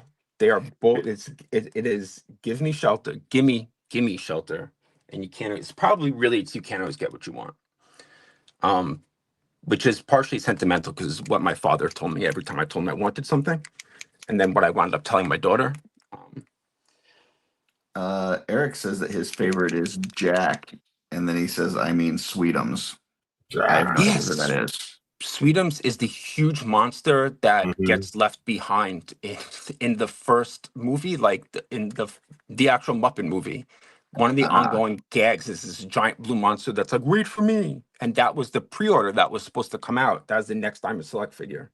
And it was, I mean, the sculpting on those was amazing. I was thinking about getting two of those just to repaint it for the fun of repainting all that. He should have been named Kevin because they left him behind. That would have been a good idea. Kevin. I like the idea of just giving normal first names to characters that you wouldn't normally think of. Who's the two-headed one? That's a Sesame Street character. Oh, that's right. And I can't think of his name. And I wanted to make a joke about the Master of the Universe character, but I can't think of the name. Too bad. Too bad. Yeah, I like that one from Sesame Street. For the record, when you said that's a Sesame Street character, you did it in the tone of "you uncultured swine." That is a Sesame Street character. I kind of heard that. Yeah. Totally. That was totally unintended. I do really love Jim Henson a lot more than I realize every time it comes up. Like, I really love Jim Henson's career. I love the Fraggles. That's a line I didn't get enough of the characters of, but I have Uncle Traveling Matt, and that's a figure that I just love exists. Oh. I mean, I was super close felt with bad my for dad, the and this is was it a lot the of the nostalgia. Doozers, the ones that like Yeah. do. I felt bad for them, like because the Fraggles just kept eating their shit. Yeah. But they were evil. That was, I don't know. That didn't I kind of felt bad for the Trash Monster's mom. I don't really know that I remember. I felt bad for Wimbley, right? That's the yellow guy. What was That's no. what was the mythology show that Jim Henson had for a little while? That I don't know. Yeah, I'm lost on that one. Oh, dude, they made a Minotaur. There was like an old man, like a monk guy, and his dog was there, right? It I'm gonna sounds like take your word Fraggles. for it. And his There's an dog old was man a- and his dog, Sprocket. Is that Fraggles Well, there was no Minotaur, but there was an old man and a dog. in Fraggle Rock? Yeah. Yeah. And then there's Uncle Traveling Matt, who sent letters to Gobo, who had to get it from the mail and then avoid the dog, was Sprocket. And it was very tense for me as a child. Sprocket also was adorable. And the puppet. Oh, it's called Jim Henson's The Storyteller. See, I And was it's- really close. An old guy and his dog. Oh. And it's Okay. it's all Greek myths, and he makes some really cool monsters. That sounds really, really awesome. I would watch that. You should check now. it out, and you I would should watch that. thank me for teaching you about it because it's awesome. I'm already. I mean, I'm legitimately thinking you in my mind. What is That's it not called even again? sarcasm. Jim Henson's The Storyteller. Storyteller. All right, checking that out. Because I was a Yeah, I monster guy, that is much more what I appreciate him for. Just Well, the but all of the Muppets. characters were actually called monsters, like Yes. Monster, and I know it's not your type of monster. yes. Cookie. I'm not a huge monster guy, but I am a huge Greek mythology guy. So Are you? yeah, Okay, I have been in a dumpster one time, and I actually thought to myself, if an Oscar-like creature just popped his head up, it would scare the crap out of me right now. There is like in Fraggle Rock that one of the bad guys just is a trash heap, and his name is the Trash Heap. And I don't remember why they always even wound up in this backyard that had a talking trash heap. I will say this, like, one thing that everybody loves, I don't know if this is true, but I feel like it is like a team up between characters from different shows or IPs. Mhm. And the first one I experienced that made me love that was the Muppets Christmas like TV special when Kermit and freaking I hate his nephew Robin. It's like Robin's soul name. Yeah, Robin is the Scrappy Doo of the Muppets. Yes, absolutely. But they did wind up accidentally going into the caves and met up with, I guess, probably Red and Gobo. And that was great. I was so excited. Well, that whole episode was just the Sesame Street characters. And I love Sesame Street so much. On that one that you were talking about, Alan, Twizzler says there were 2 seasons. The first is all Greek myths, and the other one is all folklore. Yeah. Good stuff. Yeah, sounds cool.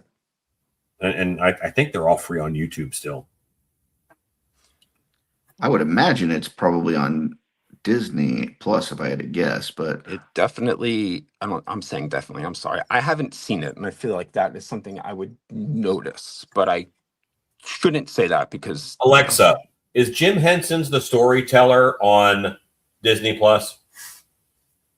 I feel like it's just challenging me for the sake of challenging me because I started to say definitely. It's available on Amazon Prime Video, Peacock, and a few other platforms. It's not on Disney Plus. It's on Prime Video. okay. It's probably one of those that you got to pay however much to watch it. Prime Yeah. Video. You can stream it with an Amazon Prime subscription. It says free with subscription. Oh, cool. Oh, we've both been wrong. Neither of us should make. Oh no, wait! I was right both times. I was right once. I only made one guess. I'm gonna stop talking because like I'm behind my own brain thought process right now. Quit while you're ahead. I was never ahead. Oh, gotcha. I said Quit ahead. quit while you're slightly behind. Yes. But if you were ahead and your mouth was open, I would paint it. And There we go. when he did your teeth, he would pretend like he's brushing them. I'm glad we were able to bring what just happened. I am never watching what's happening unless somebody says they're showing something and I stand up. So Alan, when he paints teeth, he pretends that he's brushing their teeth. I hate painting teeth. Well, specifically, if I'm painting the back of their throat, I pretend that I'm King Kong shoving the big tree down Godzilla's mouth when it's about to breach battle. In King Kong versus Godzilla. I said this, Curtis, I think when you were off, but I really hate sculpts that have open mouths, and I try to avoid them because it's extra work that is the type of extra work that I mean, you can fix anything really, but it's type of extra work that makes me feel like, am I going to screw up this head like permanently? Excuse me, Jay. Mm-hmm. The Tunamator says the trash heap isn't a bad guy. Isn't So the bad guy? apparently your speciesism is showing its head again. But the trash heap eats the Fraggles. That's the circle of life. It doesn't make no. a bad guy. No. Like, The Lion's trash not a heap bad is guy. wise, and they speak to the wise trash heap, and it is the people in the backyard that are like giant weird monsters that are the bad guys. This is correct. I think that's correct. Can I get a verification from? I don't know. You say Tunamator said that? Tunamator. Help me out, Tunamator. Tell me if I'm right. I gotta look up pictures of Ukla the Mock so I can get what 3 colors were used on his face. Jay is desperate for a win right now, Tunamator. So if you could help him out, that'd be great. No, it's fine. I'm getting a little bit worried that I'm not getting contacted by my child, but I did ask her before I logged on what time I was getting her, and she said, I don't know, and then a bunch of abbreviations that are, like I'm too old to know offhand, and I had to actually Google one of them, but in the end, it meant I'll let you know soon. She hasn't done that. I mean, I'm sure she's just having fun, and that's fine. Urban Dictionary for the win. Yep. Boy, this is a weird, dumb face. Okay. Are you looking at me? I am looking at Ukla the Mock and how he was painted for the show. Do we have confirmation about the Gorgs. sheet? Tunamator says the Gorgs with an exclamation point. The Gorgs, yeah. God, I used to love that show. Apparently not nearly as much as Tunamator, but my memory for like a lot of the stuff I watched as a child is really terrible. Jay, were you able to watch the very beginning of this program? I did watch the beginning of this program. Okay. Can I inform you about the benefits of Red Beast Man and putting short legs I watched that. The 200X Beast Man? I'm just going to go through it again. Please. Yeah, because it's so good. Look at those arms. I had a comment on that Curtis didn't read, and it was the funniest thing I said of all my comments at the beginning. Oh, missed that. It was that looks like it has the posture of me in high school. That's fair. All right. I'll allow it. Remind me again, how did he fare in the best Motu character bracket?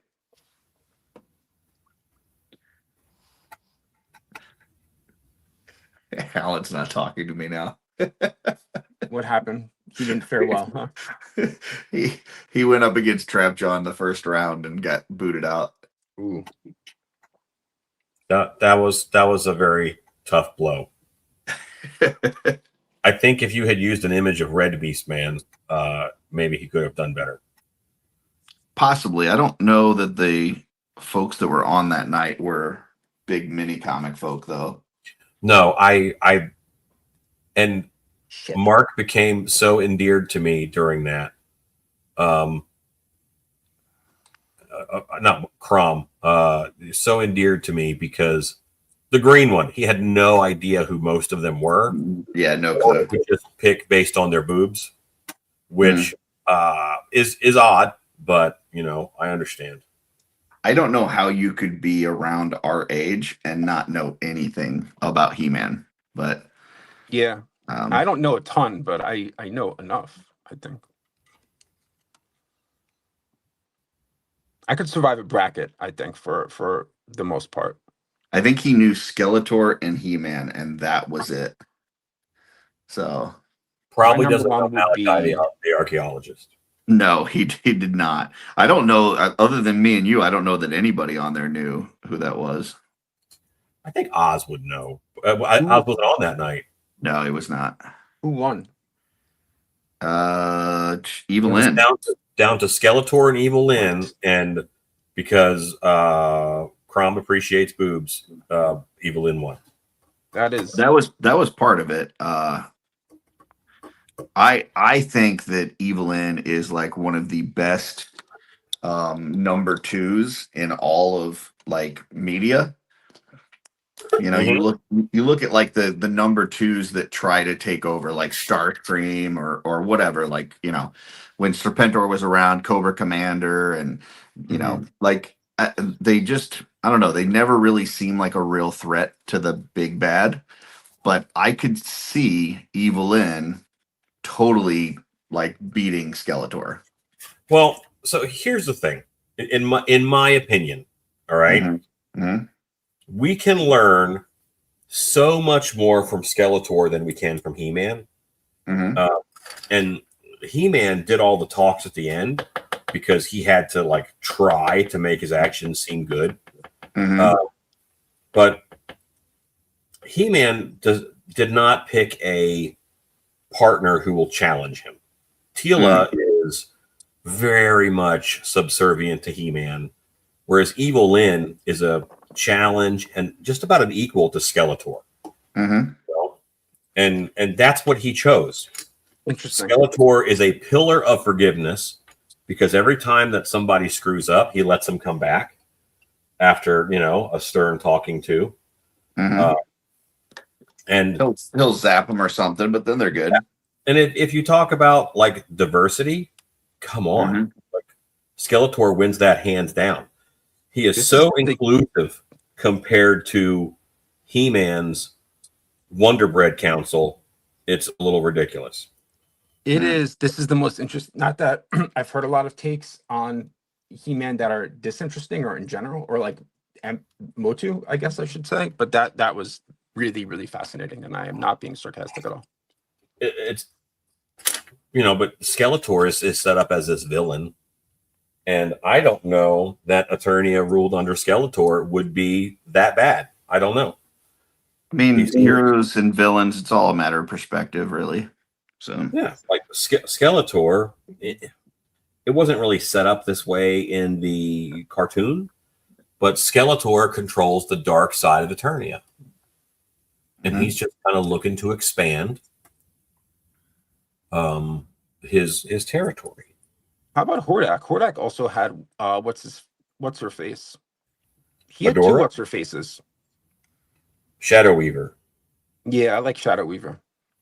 Yeah. I thought Shadow Weaver was really cool because she was like naturally one of the scariest ones.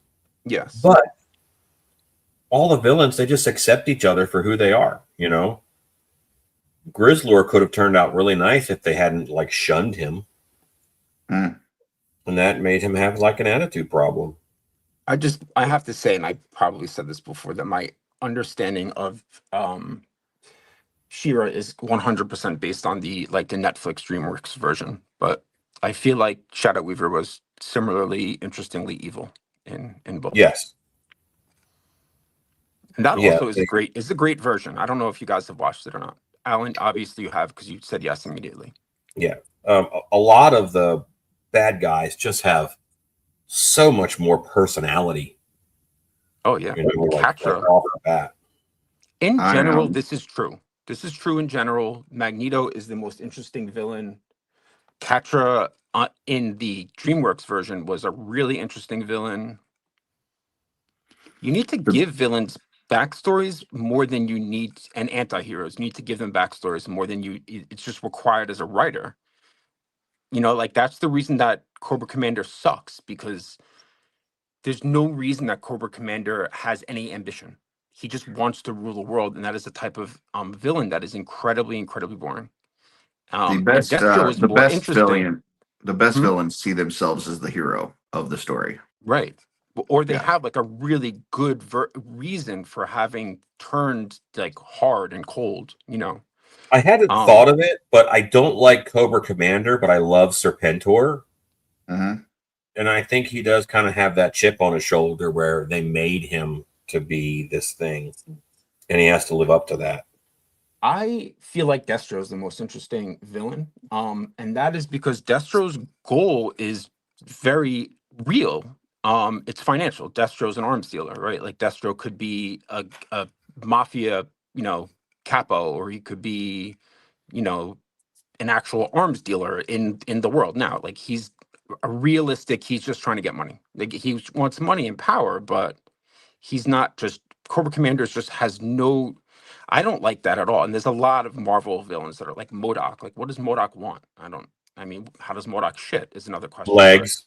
MODOK wants legs. MODOK shit. MODOK has legs. And Curtis, I've looked at this. I've looked this up. This Wikipedia has an explanation with a footnote from an actual Marvel comic in which they explain how MODOK goes to the bathroom. There's something in there that recycles it. And I have looked this up. These are the things that I think about, That probably explains why he's so mad all the time. Probably. I mean, but that's it. In actuality, that's like a real thing that bothers me with villains, and that's why What do you Magneto want, is one of my MODOK? favorite. A functioning prostate. The thing that bothers me with villains is not how they go to the bathroom. To be clear, it's the lack of a sensible motivation. It became clear to me, it always bothered me, but I didn't know how to articulate it because I didn't really think it through when I was younger. But when I became older and I really, really love Magneto. I think Magneto's got the best reason to be. That's like he's got an incredible backstory. And once I really started thinking about that more, I don't know how well that was, but I kind of came clear how uninteresting other villains are. Yeah. Like Red Skull's not very interesting, and he's also a Nazi, so he's like doubly bad. Can we hold on for a second? Just for a quick second. Sure. And if you wouldn't mind embiggening me, Curtis. Sure. Then I'll get to this comment by Eric. Go ahead. All I need to do is this. That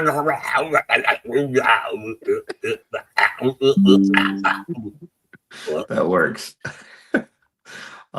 Eric says MODOK's motivation was programmed. He was designed only for killing. Yes.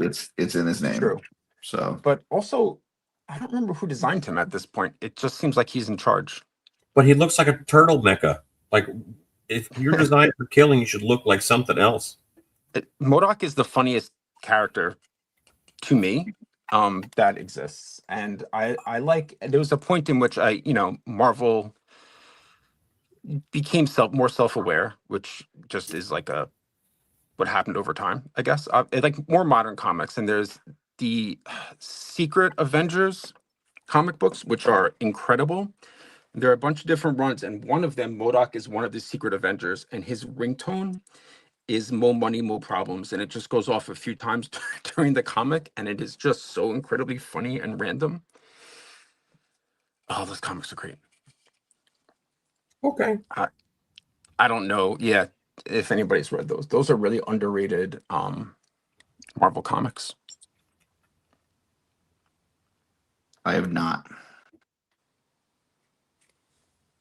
I mean, the comics are basically making fun of everything that you know about the Marvel universe.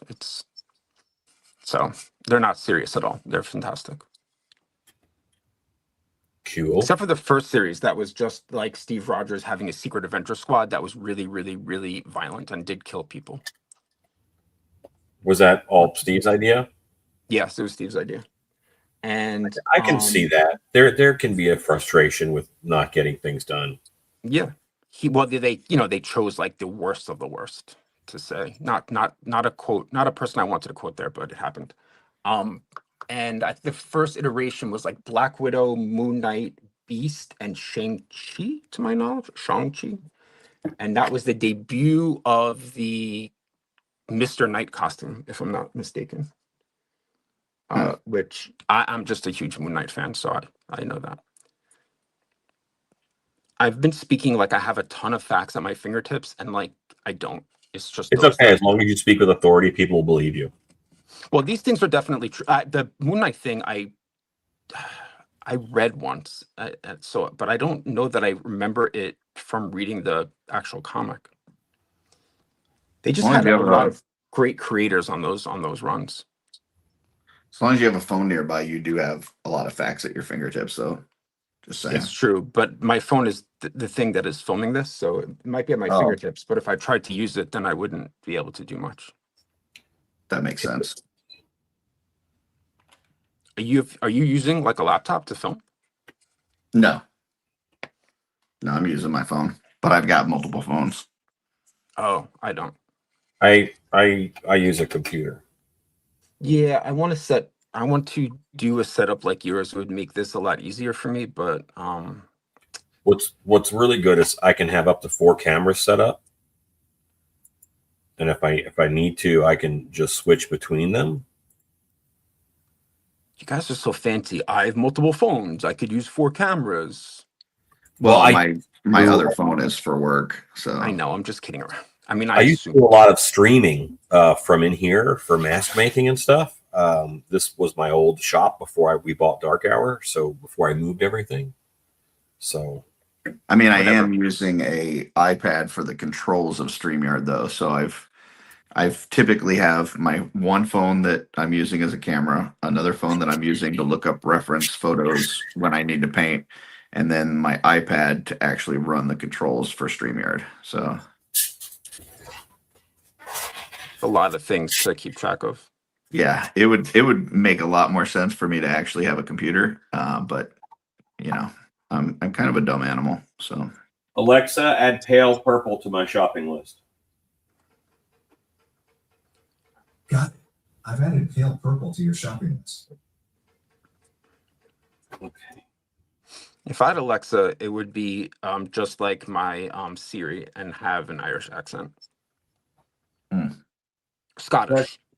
That's an option. I think mine is Australian currently. I feel like that's a similar. I like it being Scottish because I feel like it's Dame Maggie Smith as Sorry, as Mike. McGonagall telling me things like directions. Hmm. But and actually I don't use it for directions, but it just sounds like I have a really fancy digital helper. Mike says, "I guess I'm buying teal purple now." Sorry, I thought bud. it wasn't it flat purple? Pale purple. Pale. Yeah. One of my paints separates, right? So if I look at it in the holder that I made, I see this beautiful pale purple, which is what I was reaching for. And I've done this like 8 times. And then I pick it up and it's peach on the bottom. It just separates. Mm, So then it's like, well, I can't paint with that color, but I want that color and I don't have that color and I'm mad about it. gotcha. But now you'll have it. Once I buy it. It separates and it's not like something you can stir. Well, no, I shake it up. I give it the old zombie snail. I really do not like this head that I just painted, but you know, I think somebody will. That doesn't mean that someone else won't. Yeah. Yeah, it's just not going to be me.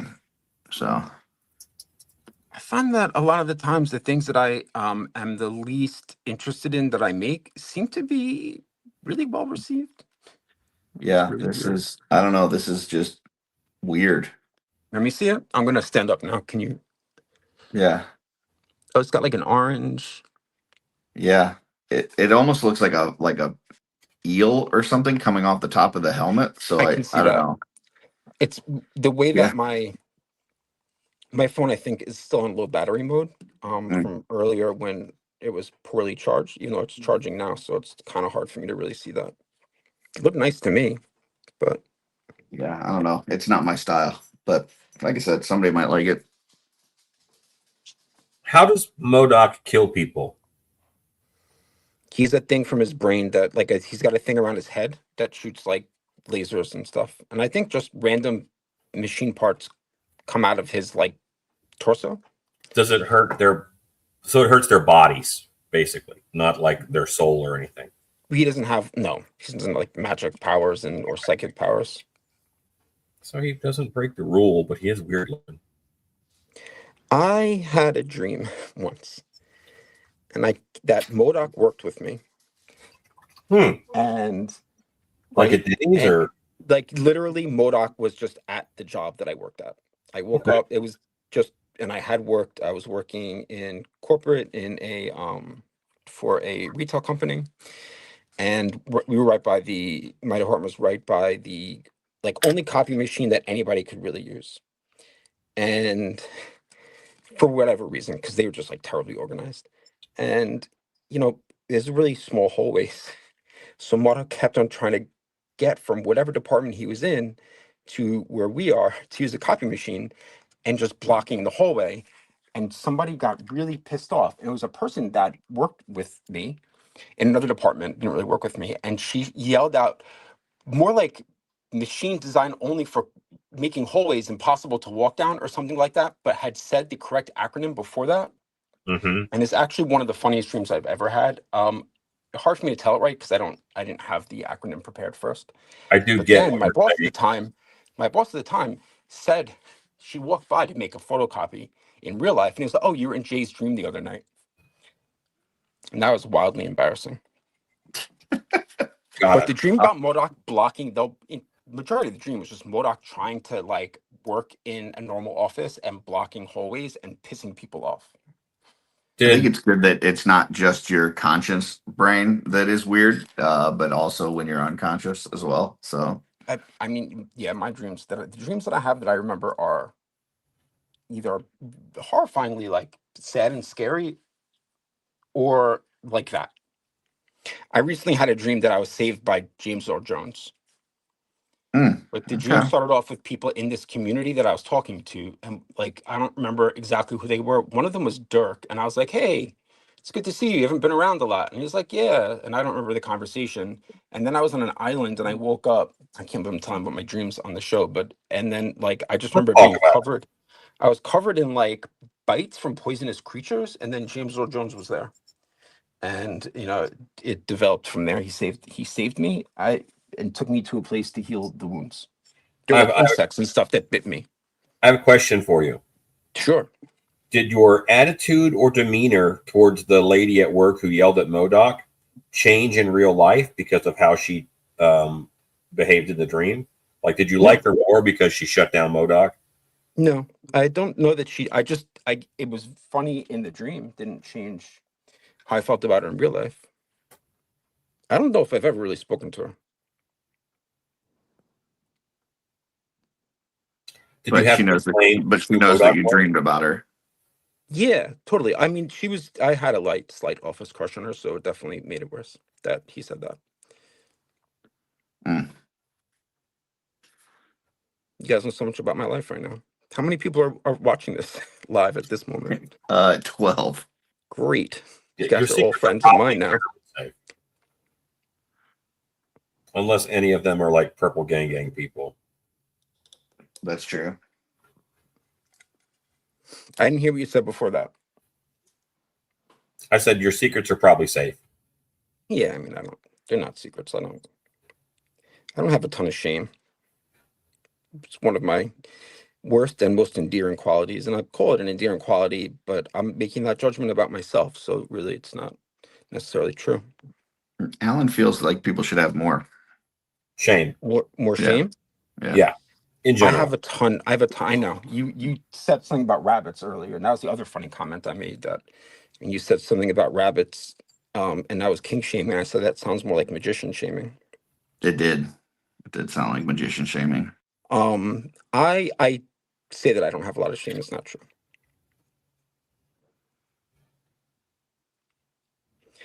I can talk about what I'm painting now. Oh, go ahead. So this is You. this Turbodor paint is called Grave Robber, and like again, this light in the ring light. You can probably see it with this light I have here. So this will look brown, like straight if you're looking straight at it, and that's like more brown. But then as you turn it, it's got this really vibrant green, Mm-hmm. and it looks. This is what I do when I make those like the Doom figures that I've been doing periodically. Mm-hmm. So then I've been highlighting it with a lot of their color shift paints look really, really great if you highlight it with the right just regular metallic. And you're not going to be able to see this here, but this is just a lighter green. But sometimes with this shift, and I have a brown too that I'm going to use, but with the shift, it looks like it's part of it until you move it, because it is kind of like the color of the brighter green. And if I had better lighting, I could explain it better, but I have to get a new ring light. So, do you know the person who runs Turbo Dork? I speak to him periodically. Okay. I don't have like I don't know him. Like, I know him from posting things and just talking, like he had commissioned a custom Cobra Commander from me probably almost, I'd say like a year and a half, 2 years ago, probably about 2 years ago now. And that was the first commission I took because I couldn't say no.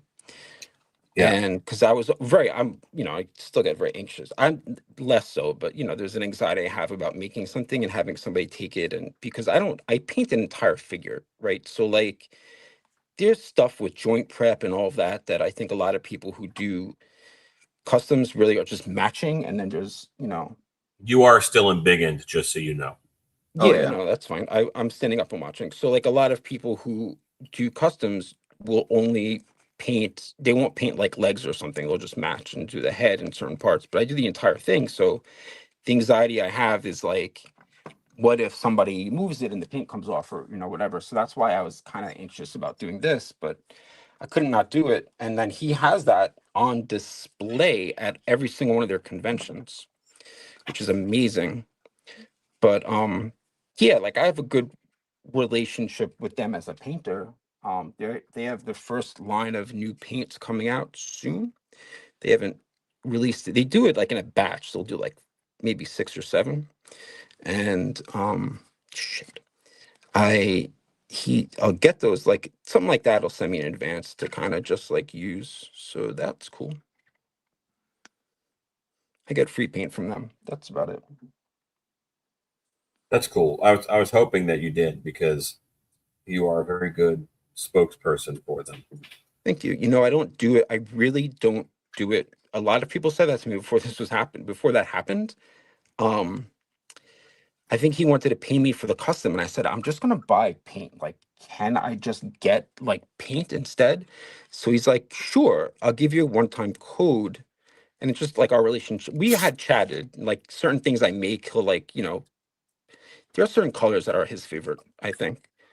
So like have a reaction to certain things, but that's just kind of how we got to know each other. But a lot of people had said that to me, like you should ask for free paint. I would never ask. It's not in my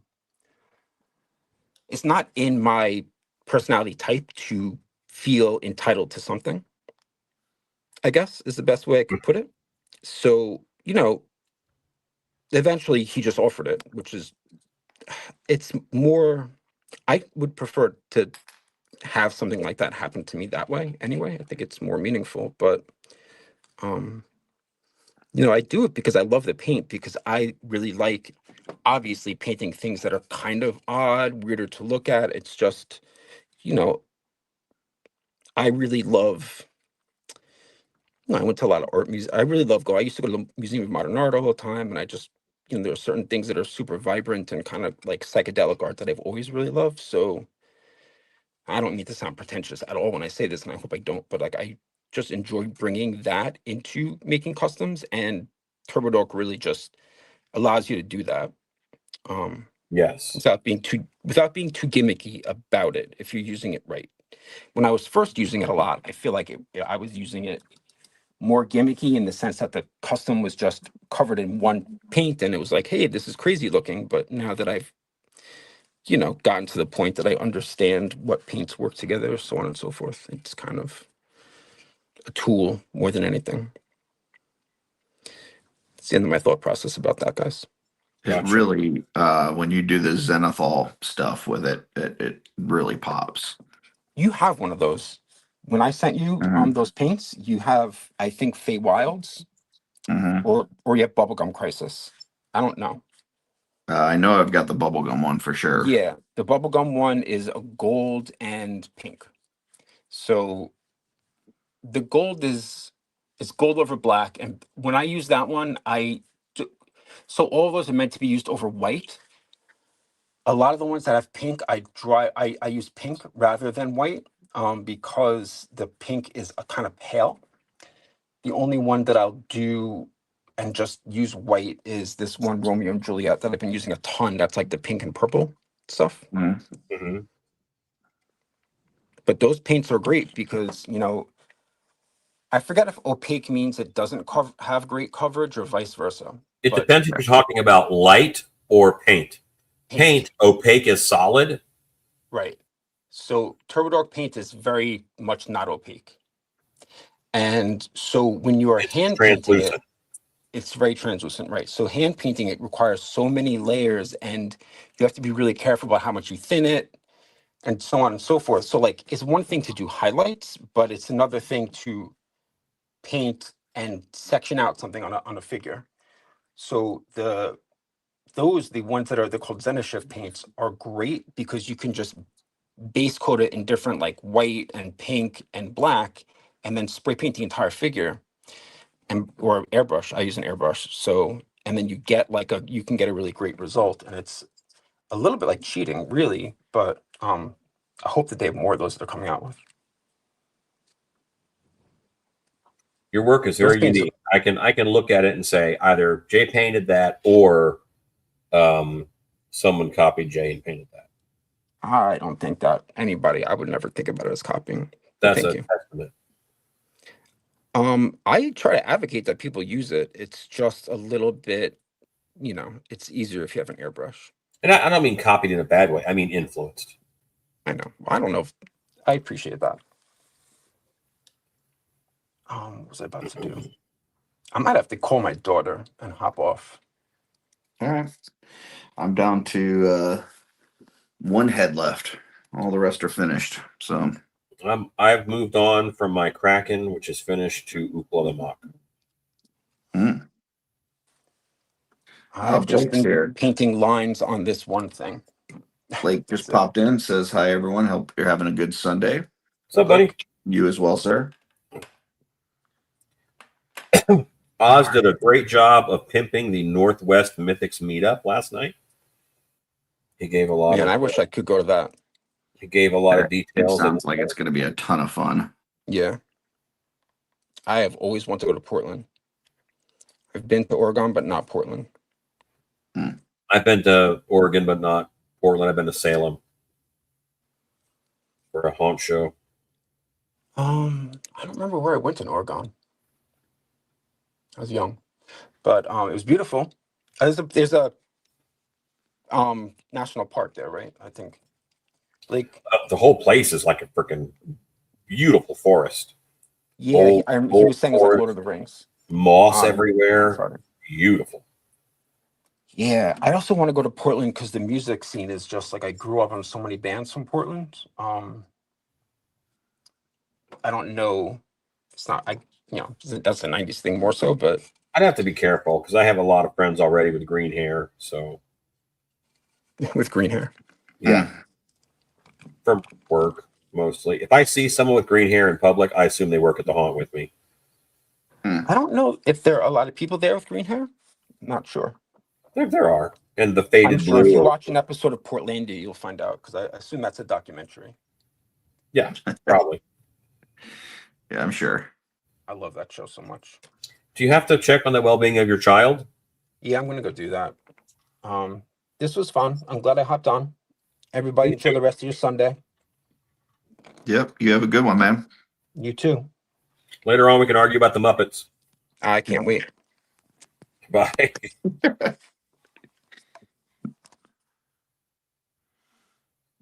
He just got distracted, and all of a sudden you're like, don't you have a child? Oh yeah. He's gonna have to make a phone call. I have a very particular set of skills. Unfortunately, it's painting minis, so Yeah. I'm not gonna come after you, but I'm mad about it. That would work.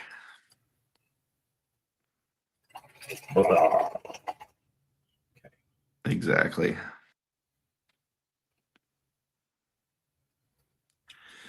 paint. I hate that I missed colors and I have to go back, and I thought I did all of the black I needed to do, but I didn't. So I keep trying to re-wet this one little pile of Did black. I lose you? I'm still here. I can hear Oh, you. you're on mobile. I don't know if that's me or if that's you. You are on the phone, like call me phone, not hang loose. But yeah.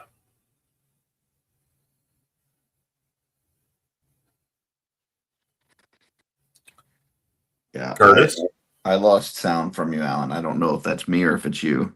it's you because you're on mobile. Could someone type that in comments? Is that possible? Gotcha. All right. Well, let me try to log out and back in. I would just finish up, but I think I can finish this one head and then I'll be done. So I will be right back. Yeah. It's just me. I've taken over. I'm going to tell you about all the benefits of Beastman and why he is one of the best figures. That is awesome. Just so you know. Maybe even one of the best characters. Beastman is a symbolism of man's flight away from nature, and it's nature trying to pull us back because we've chosen technology over nature. I'm back. I was just extolling the virtues and the deeper meaning behind Beastman as a character. So, but I'm glad you're back. I'm sure that's a subject you could talk about for a while. I had a rare takeover moment that I got to just chatter. It's like, ooh, I'm alone. Let's go change some stuff. You're like one of those door-to-door religious folks. Like, have you heard about the wonderful news about Beastman? Absolutely.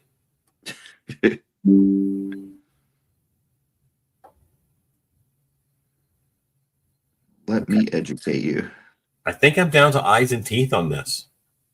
It's not a alright. good paint job, but it's not a good, it's very much a early filmation cartoon. Or Hanna-Barbera? Who did Sunrise Barbarian? I think it is Hanna-Barbera, but I could be wrong. Yeah, because I always thought that there was a chance that he could cut off Yogi the Bear's head with a sun sword because they're both from the same studio. Mm. And with all the It's mashups, a good cartoon. all the mashups they didn't ever let that happen. I wonder why. Eyes or teeth first? Eyes.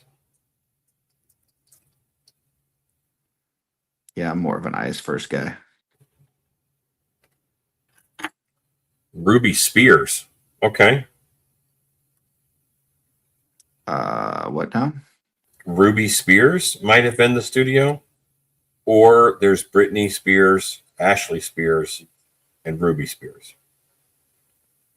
But if Really? maybe Ruby Spears is the Brick says that later on Warner Brothers bought it and put it into the Hanna-Barbera collection. So we're going to consider that we were right on that.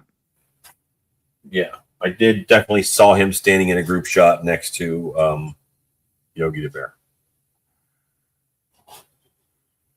And he's smarter than your average bear. That's right, Boo Boo.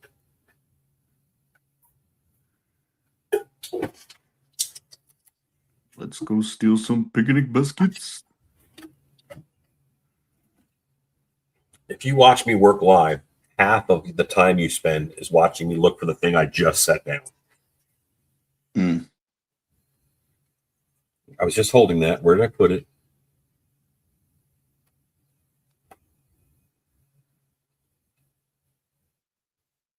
Why are these eyes so small? I would say that probably like 90% of the time that I lose something, it's right in front of me.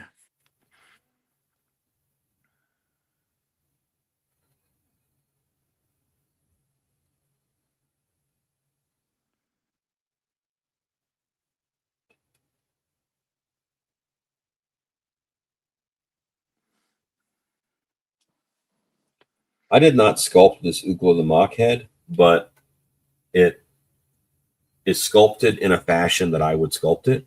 So I'm kind of finding it very easy to paint.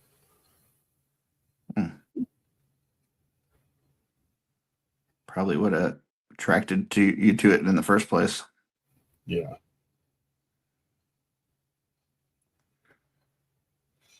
I have a Google Doc of all the customs I'm going to do. Mm-hmm. And Ukla the Mock has been on it for a couple years. It's a good one.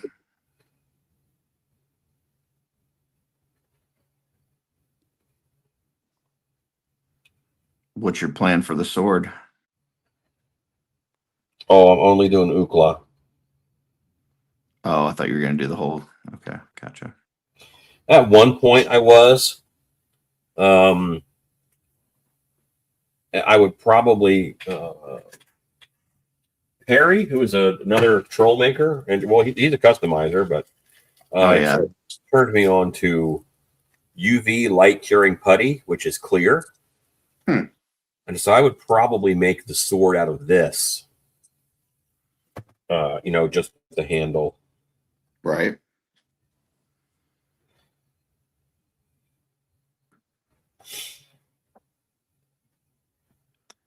I think that this is going to look really good with the trim that I'm painting here and stuff, but I didn't realize how much work it was when I started doing it.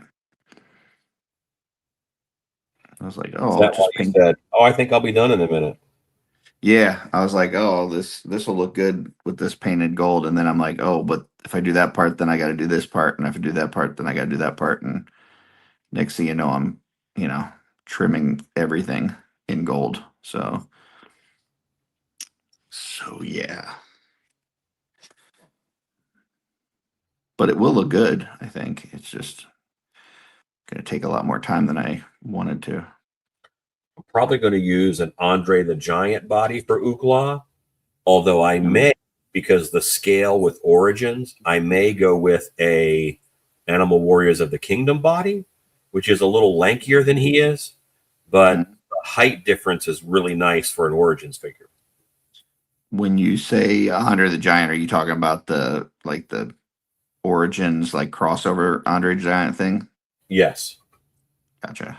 There's also a wrestling figure that I have. His name is Otis. And I thought that he might work well proportion wise. Yeah.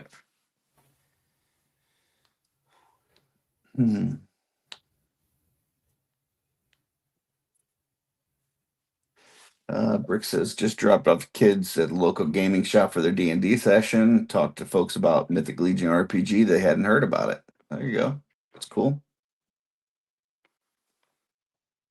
And Twizzler said he got about another inch of snow since the show started. So, whoa, that sounds like fun. Or the opposite of that, probably. I have about 8 Masterverse Beastmen sitting over there. That was one of Brick's suggestions, and that's not a bad idea.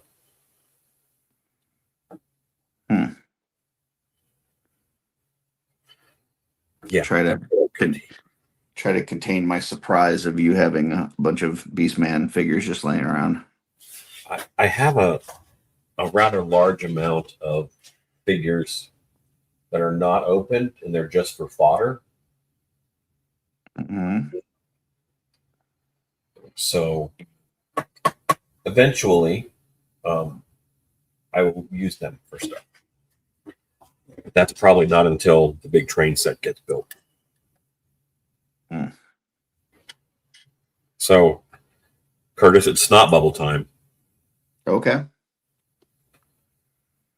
Boop. What color was that? Titan green pale from So Flat.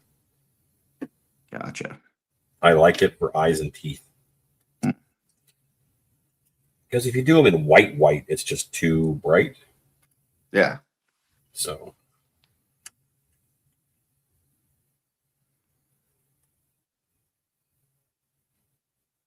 It's a little cool for teeth, which are really organic because they're organic. But Mhm. if you do a little bit of dirty yellow or yellow brown at the bottom, it changes the color temperature of the pale green and makes it a little warmer. It works out. Jay is backstage. Okay, give me 1 second. I just messed that up. There we go. Welcome back. Hey, my daughter's at McDonald's. Oh, all right. She said to me, I'm low key at McDonald's right now. I don't know how I got here. I was like, you can just tell me you went to McDonald's. You could just said, I'm going to McDonald's. I'm not like desperately waiting for you to get back. You just How trying to how figure out what to old do is your with myself. child? She's 13. She may have walked there, but she also may have gone with the mother of the. See, our generation at 13, we were, had the keys to close down fast food restaurants Mhm. because, and it upsets me how little freedom kids have nowadays. She could do whatever she wants. Like, I just wanted to know when she needed me so that I knew what to do with myself. Which I don't, maybe didn't understand. I'm not upset about it. I just thought it was a really funny response. Like, okay, I don't care. She's extra dramatic about everything. She's a drama kid, so Where do you think that might come from? it doesn't actually come from me at all. She's like a drama. I mean, I'm extra dramatic about things as a joke, and so that did come from me. I guess what she said then, but her being a drama kid did not come from me because at no point in my life did I ever want to be on stage doing anything. As you paint in front of all these people. Man, listen, trying to be, it took an enormous amount of like overcoming my nerves to be on YouTube ever. This is Exactly. Ookla, the Which is your fault. Oh, that looks good, Alan. Hold on, let me embiggen you. Oops. Let me embiggen you once and leave it there. There you go. That Oh, looks wow. really good. It does. Yeah, got his ears to do yet. I mean, his eyes to do yet, but that's super cool. luckily they're slit eyes, not pupils, Oh, I hate pupils. which aren't easier.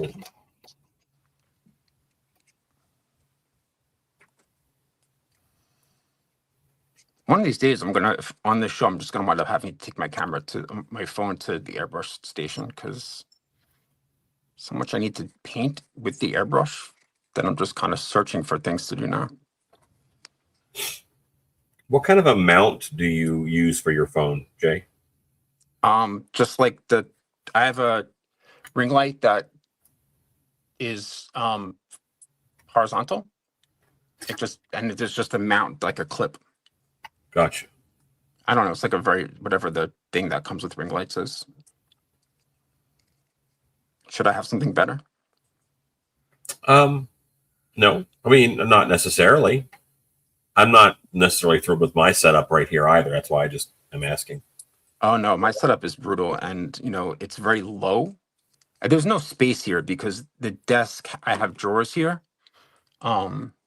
And there's like the surface area of this desk has either a paint or drawers, or like this one part that has a shelf. So to film, there's like, it's very cramped.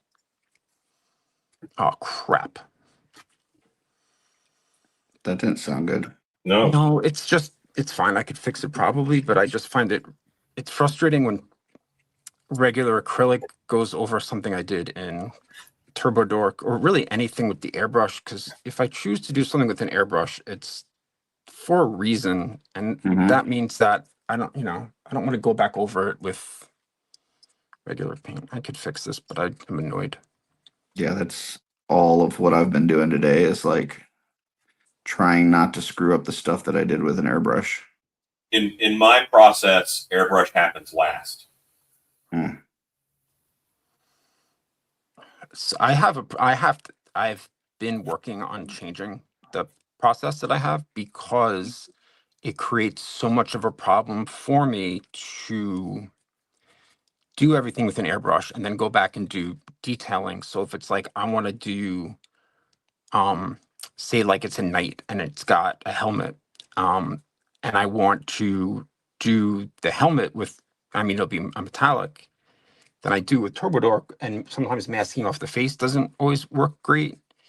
And then, you know, you get these layers of the metallic, and then you lose detail on the face. Or then if you screw up like this here, I got this like the paint from the mouth went in here. It's hard to kind of, it's a pain in the ass to fix that. So I don't know what the solution is, but I've been trying different things because it's not working out for me as well as I want. Especially now that I'm trying to be more diligent about painting face as well.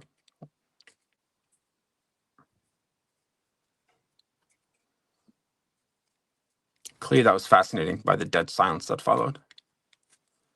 I am painting super tight filigree right now. So Super tight filigree. yeah.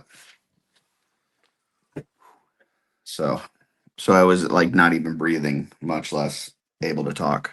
It's really fine. I was just kidding around. If I said boop, would that be helpful?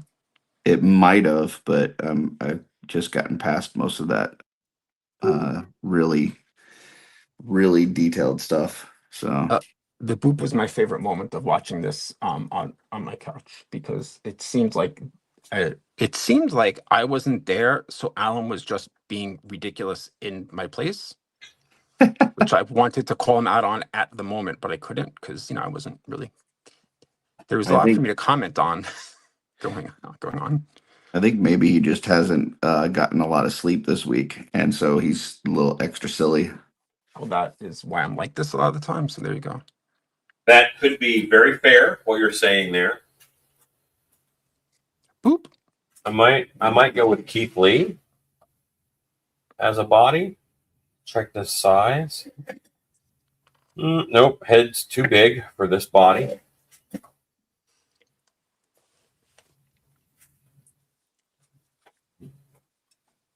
I hate when a $10 figure becomes a $50 figure. Mm.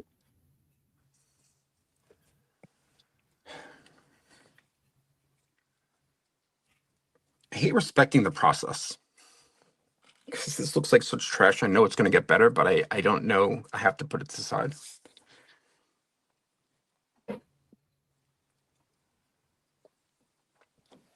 Whew. All right, I can breathe. Yeah, I'm about to do something that's going to require no breathing, I think. I have this evil Labubu head, but I think I fucked up the eyes too much that I'm not going to be able to come back from it. But this is something that there's like a Patreon that I am a part of. Rocketfish Customs has one, and this was like he's like a sculpt of the month that is included, and it was an evil Labubu. Ah, And I didn't know it was a Labubu until I looked back at his website like weeks and weeks later, and I saw that he had named the head sculptor Luchuchu, and I was like, oh, I recognize that. That's a trend I'm not up on. yeah. There's not going to be me no neither. turning this head because of his. You know, the ones with beards and stuff, you just don't. Their heads don't move much anyway. Yeah.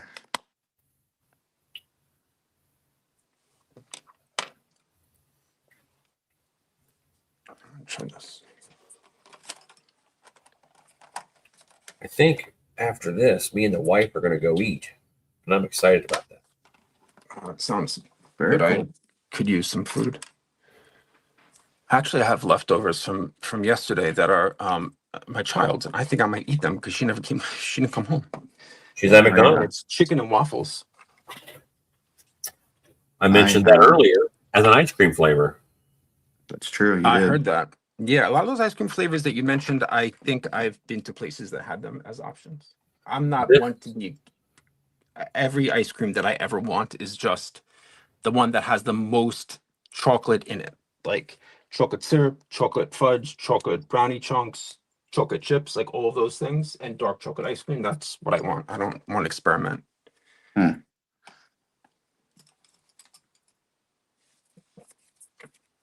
This is the type of head that I was talking about, by the way, like that I airbrushing this is a pain because although I actually had to strip all the paint off of this because you Can miss you go all a the little details of closer to the burn. camera? You're a bit off. Is that there?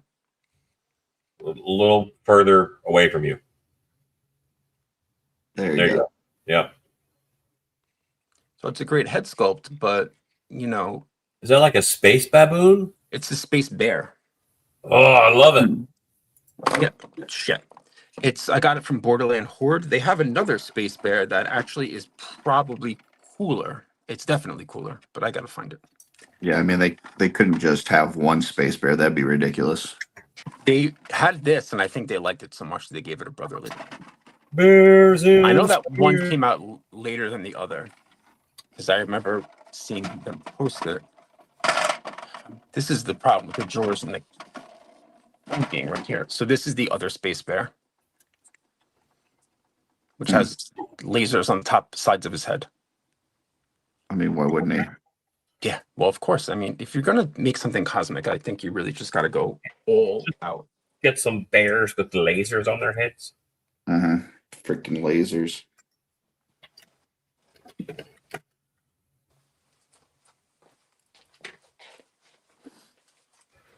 My Ookla is going to be more interesting than the real Ookla because it's not sketched as fast as possible. Mm.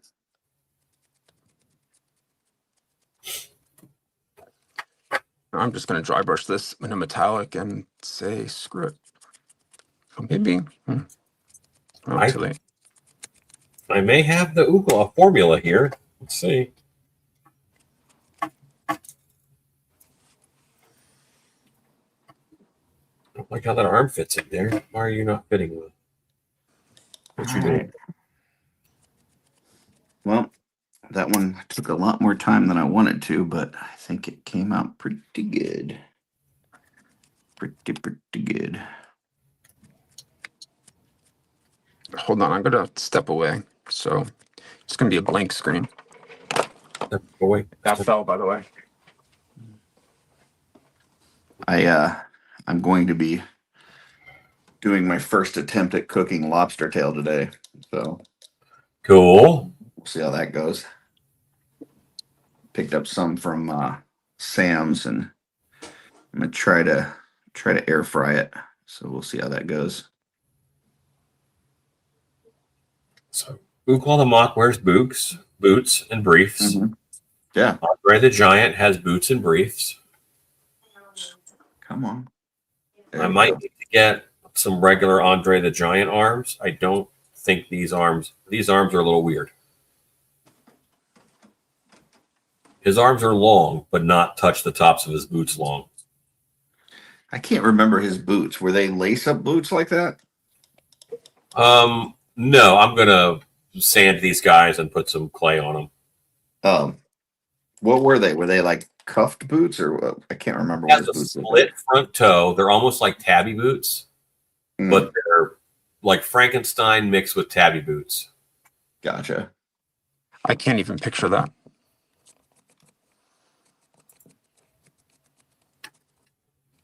What's a tabby boot? It's a ninja boot where your big toe is separate. Oh, They probably show up in a lot of anime. yeah. It's I actually just had finished a custom of a hand ninja that has that. Yeah, those boots are called tabby. Interesting. And what's a Frankenstein? Just what Frankenstein wears? Yeah, big lift boots. And they're chunky.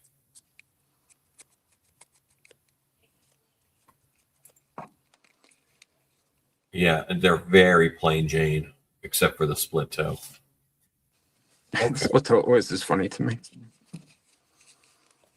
Just it doesn't look menacing like if you're a ninja, you know, and you have that. It does help to climb rope, though. Hmm. Huh. I did ninjutsu for a few years in order to be a better haunter because they're all about hiding and stuff. So I thought that would Interesting. help. And it did.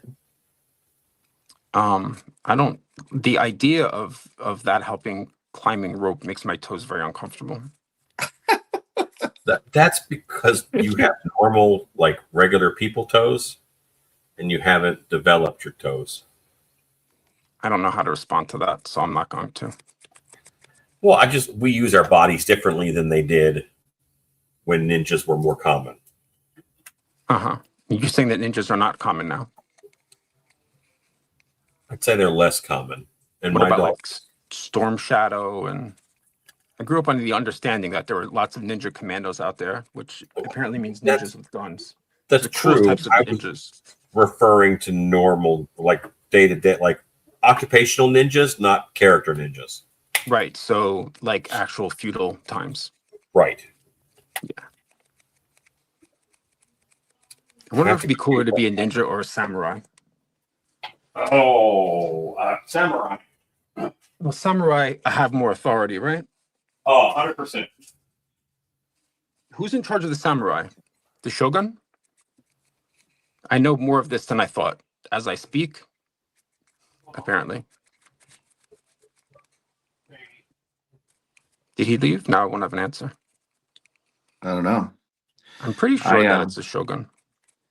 I accidentally like got paint on this that I didn't want, and so now I'm just going with it rather than trying to clean it off. Let me see. Um, Oh, I really like that head. That's one of the heads I was So- talking about.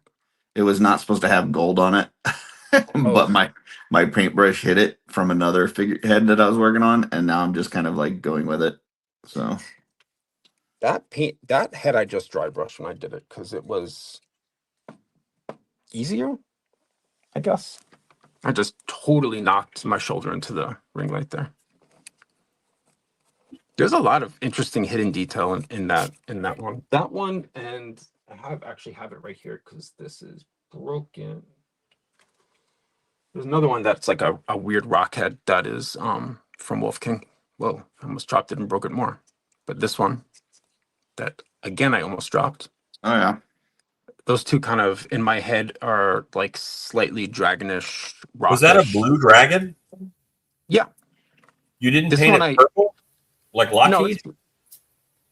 no, actually, it's blue. It's got a color shift to purple. Oh, okay. I went through a period when the Ninian Trooper came out. That it's a Mythic Legions figure. It's like a snake. Yeah, I've got one. Oh, I think you said what? I bought a ton of them, and I was painting them all in different, like really bright turbo dork paints that had a real clear color shift because it looked like the entire figure was like a crystal rather than rock. So I was buying all these different heads that had, were kind of sculpted to look like rock. And then I called them crystal dragons. And then that was the thing I did for a while. And then Were that, they popular? What? Were they popular? I felt like the ones that I was posting did not get enough. Like, sometimes you post something and you get like a certain reaction, and I kind of felt like this is really cool. I like this more than the stuff that people are reacting to. But what are you gonna do? Gotcha. I still do them every once in a while. I really like the look. One of my favorite customs I ever made is one that I did on the Arakagor. I can never know if I'm saying that right. Arakagor. Curtis, help me out. I bet you know. sorry, Did he leave? staticky. So I'll be right back. No. It's the big dragon. Yeah, I know who you mean. One of the The dragon whiplash nod. Right? I didn't realize, but I really love painting dragons.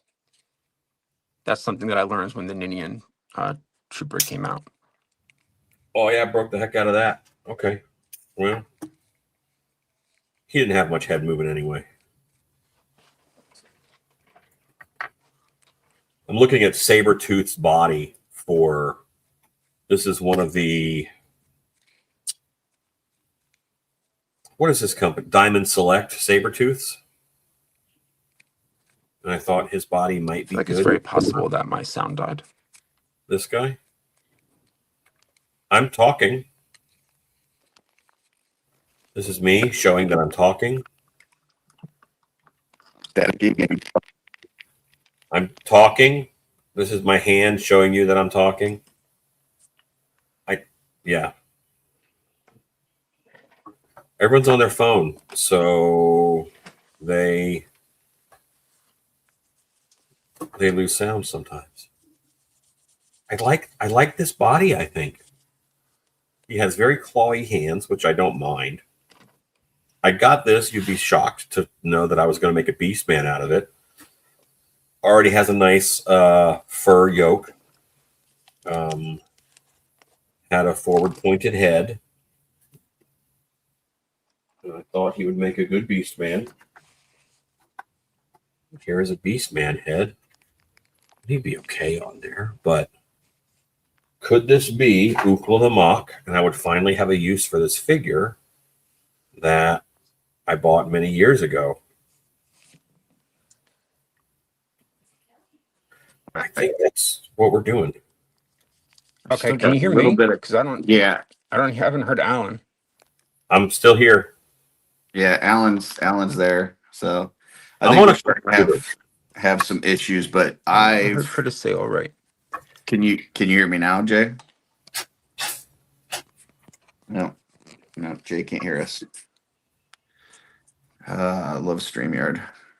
You ever go to take an action figure apart and be surprised at how easily it falls apart? Yes. But I'm happy to know that these spikes on his elbows, Sabretooth's elbows, just peel right off. Just Well, no that's good. problem. Like I'm opening up a peanut. Anybody want a peanut? I could stop rhyming this minute. I mean it.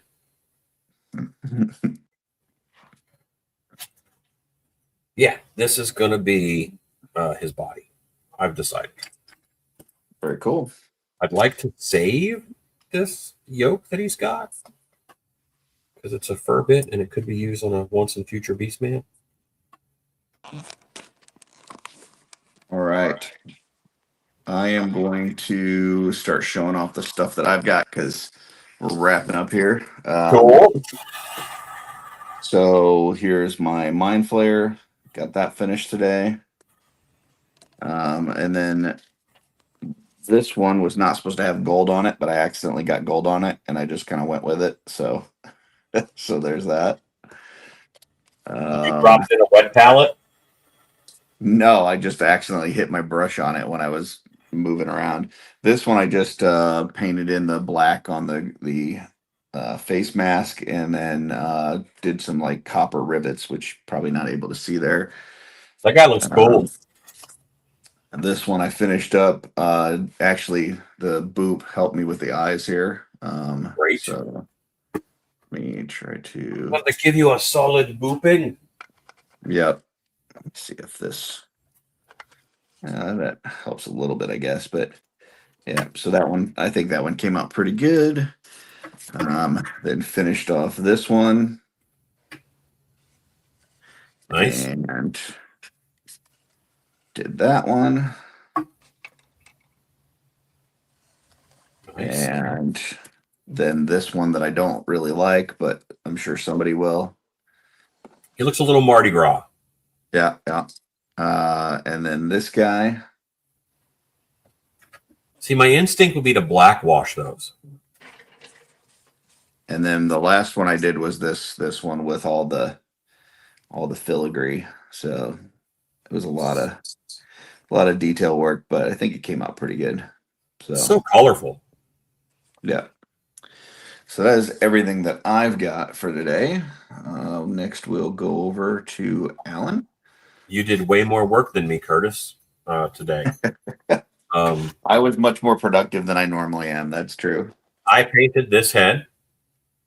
That was amazing. This is for my troll Kraken. Wow. Mythic Legions Jesus. Kraken troll. That's this guy. And then I painted this Ukla the Mock head. I haven't done his eyes yet, but I've got everything else done on it. And I figured out I'm going to use a Diamond Select Sabretooth body for the body.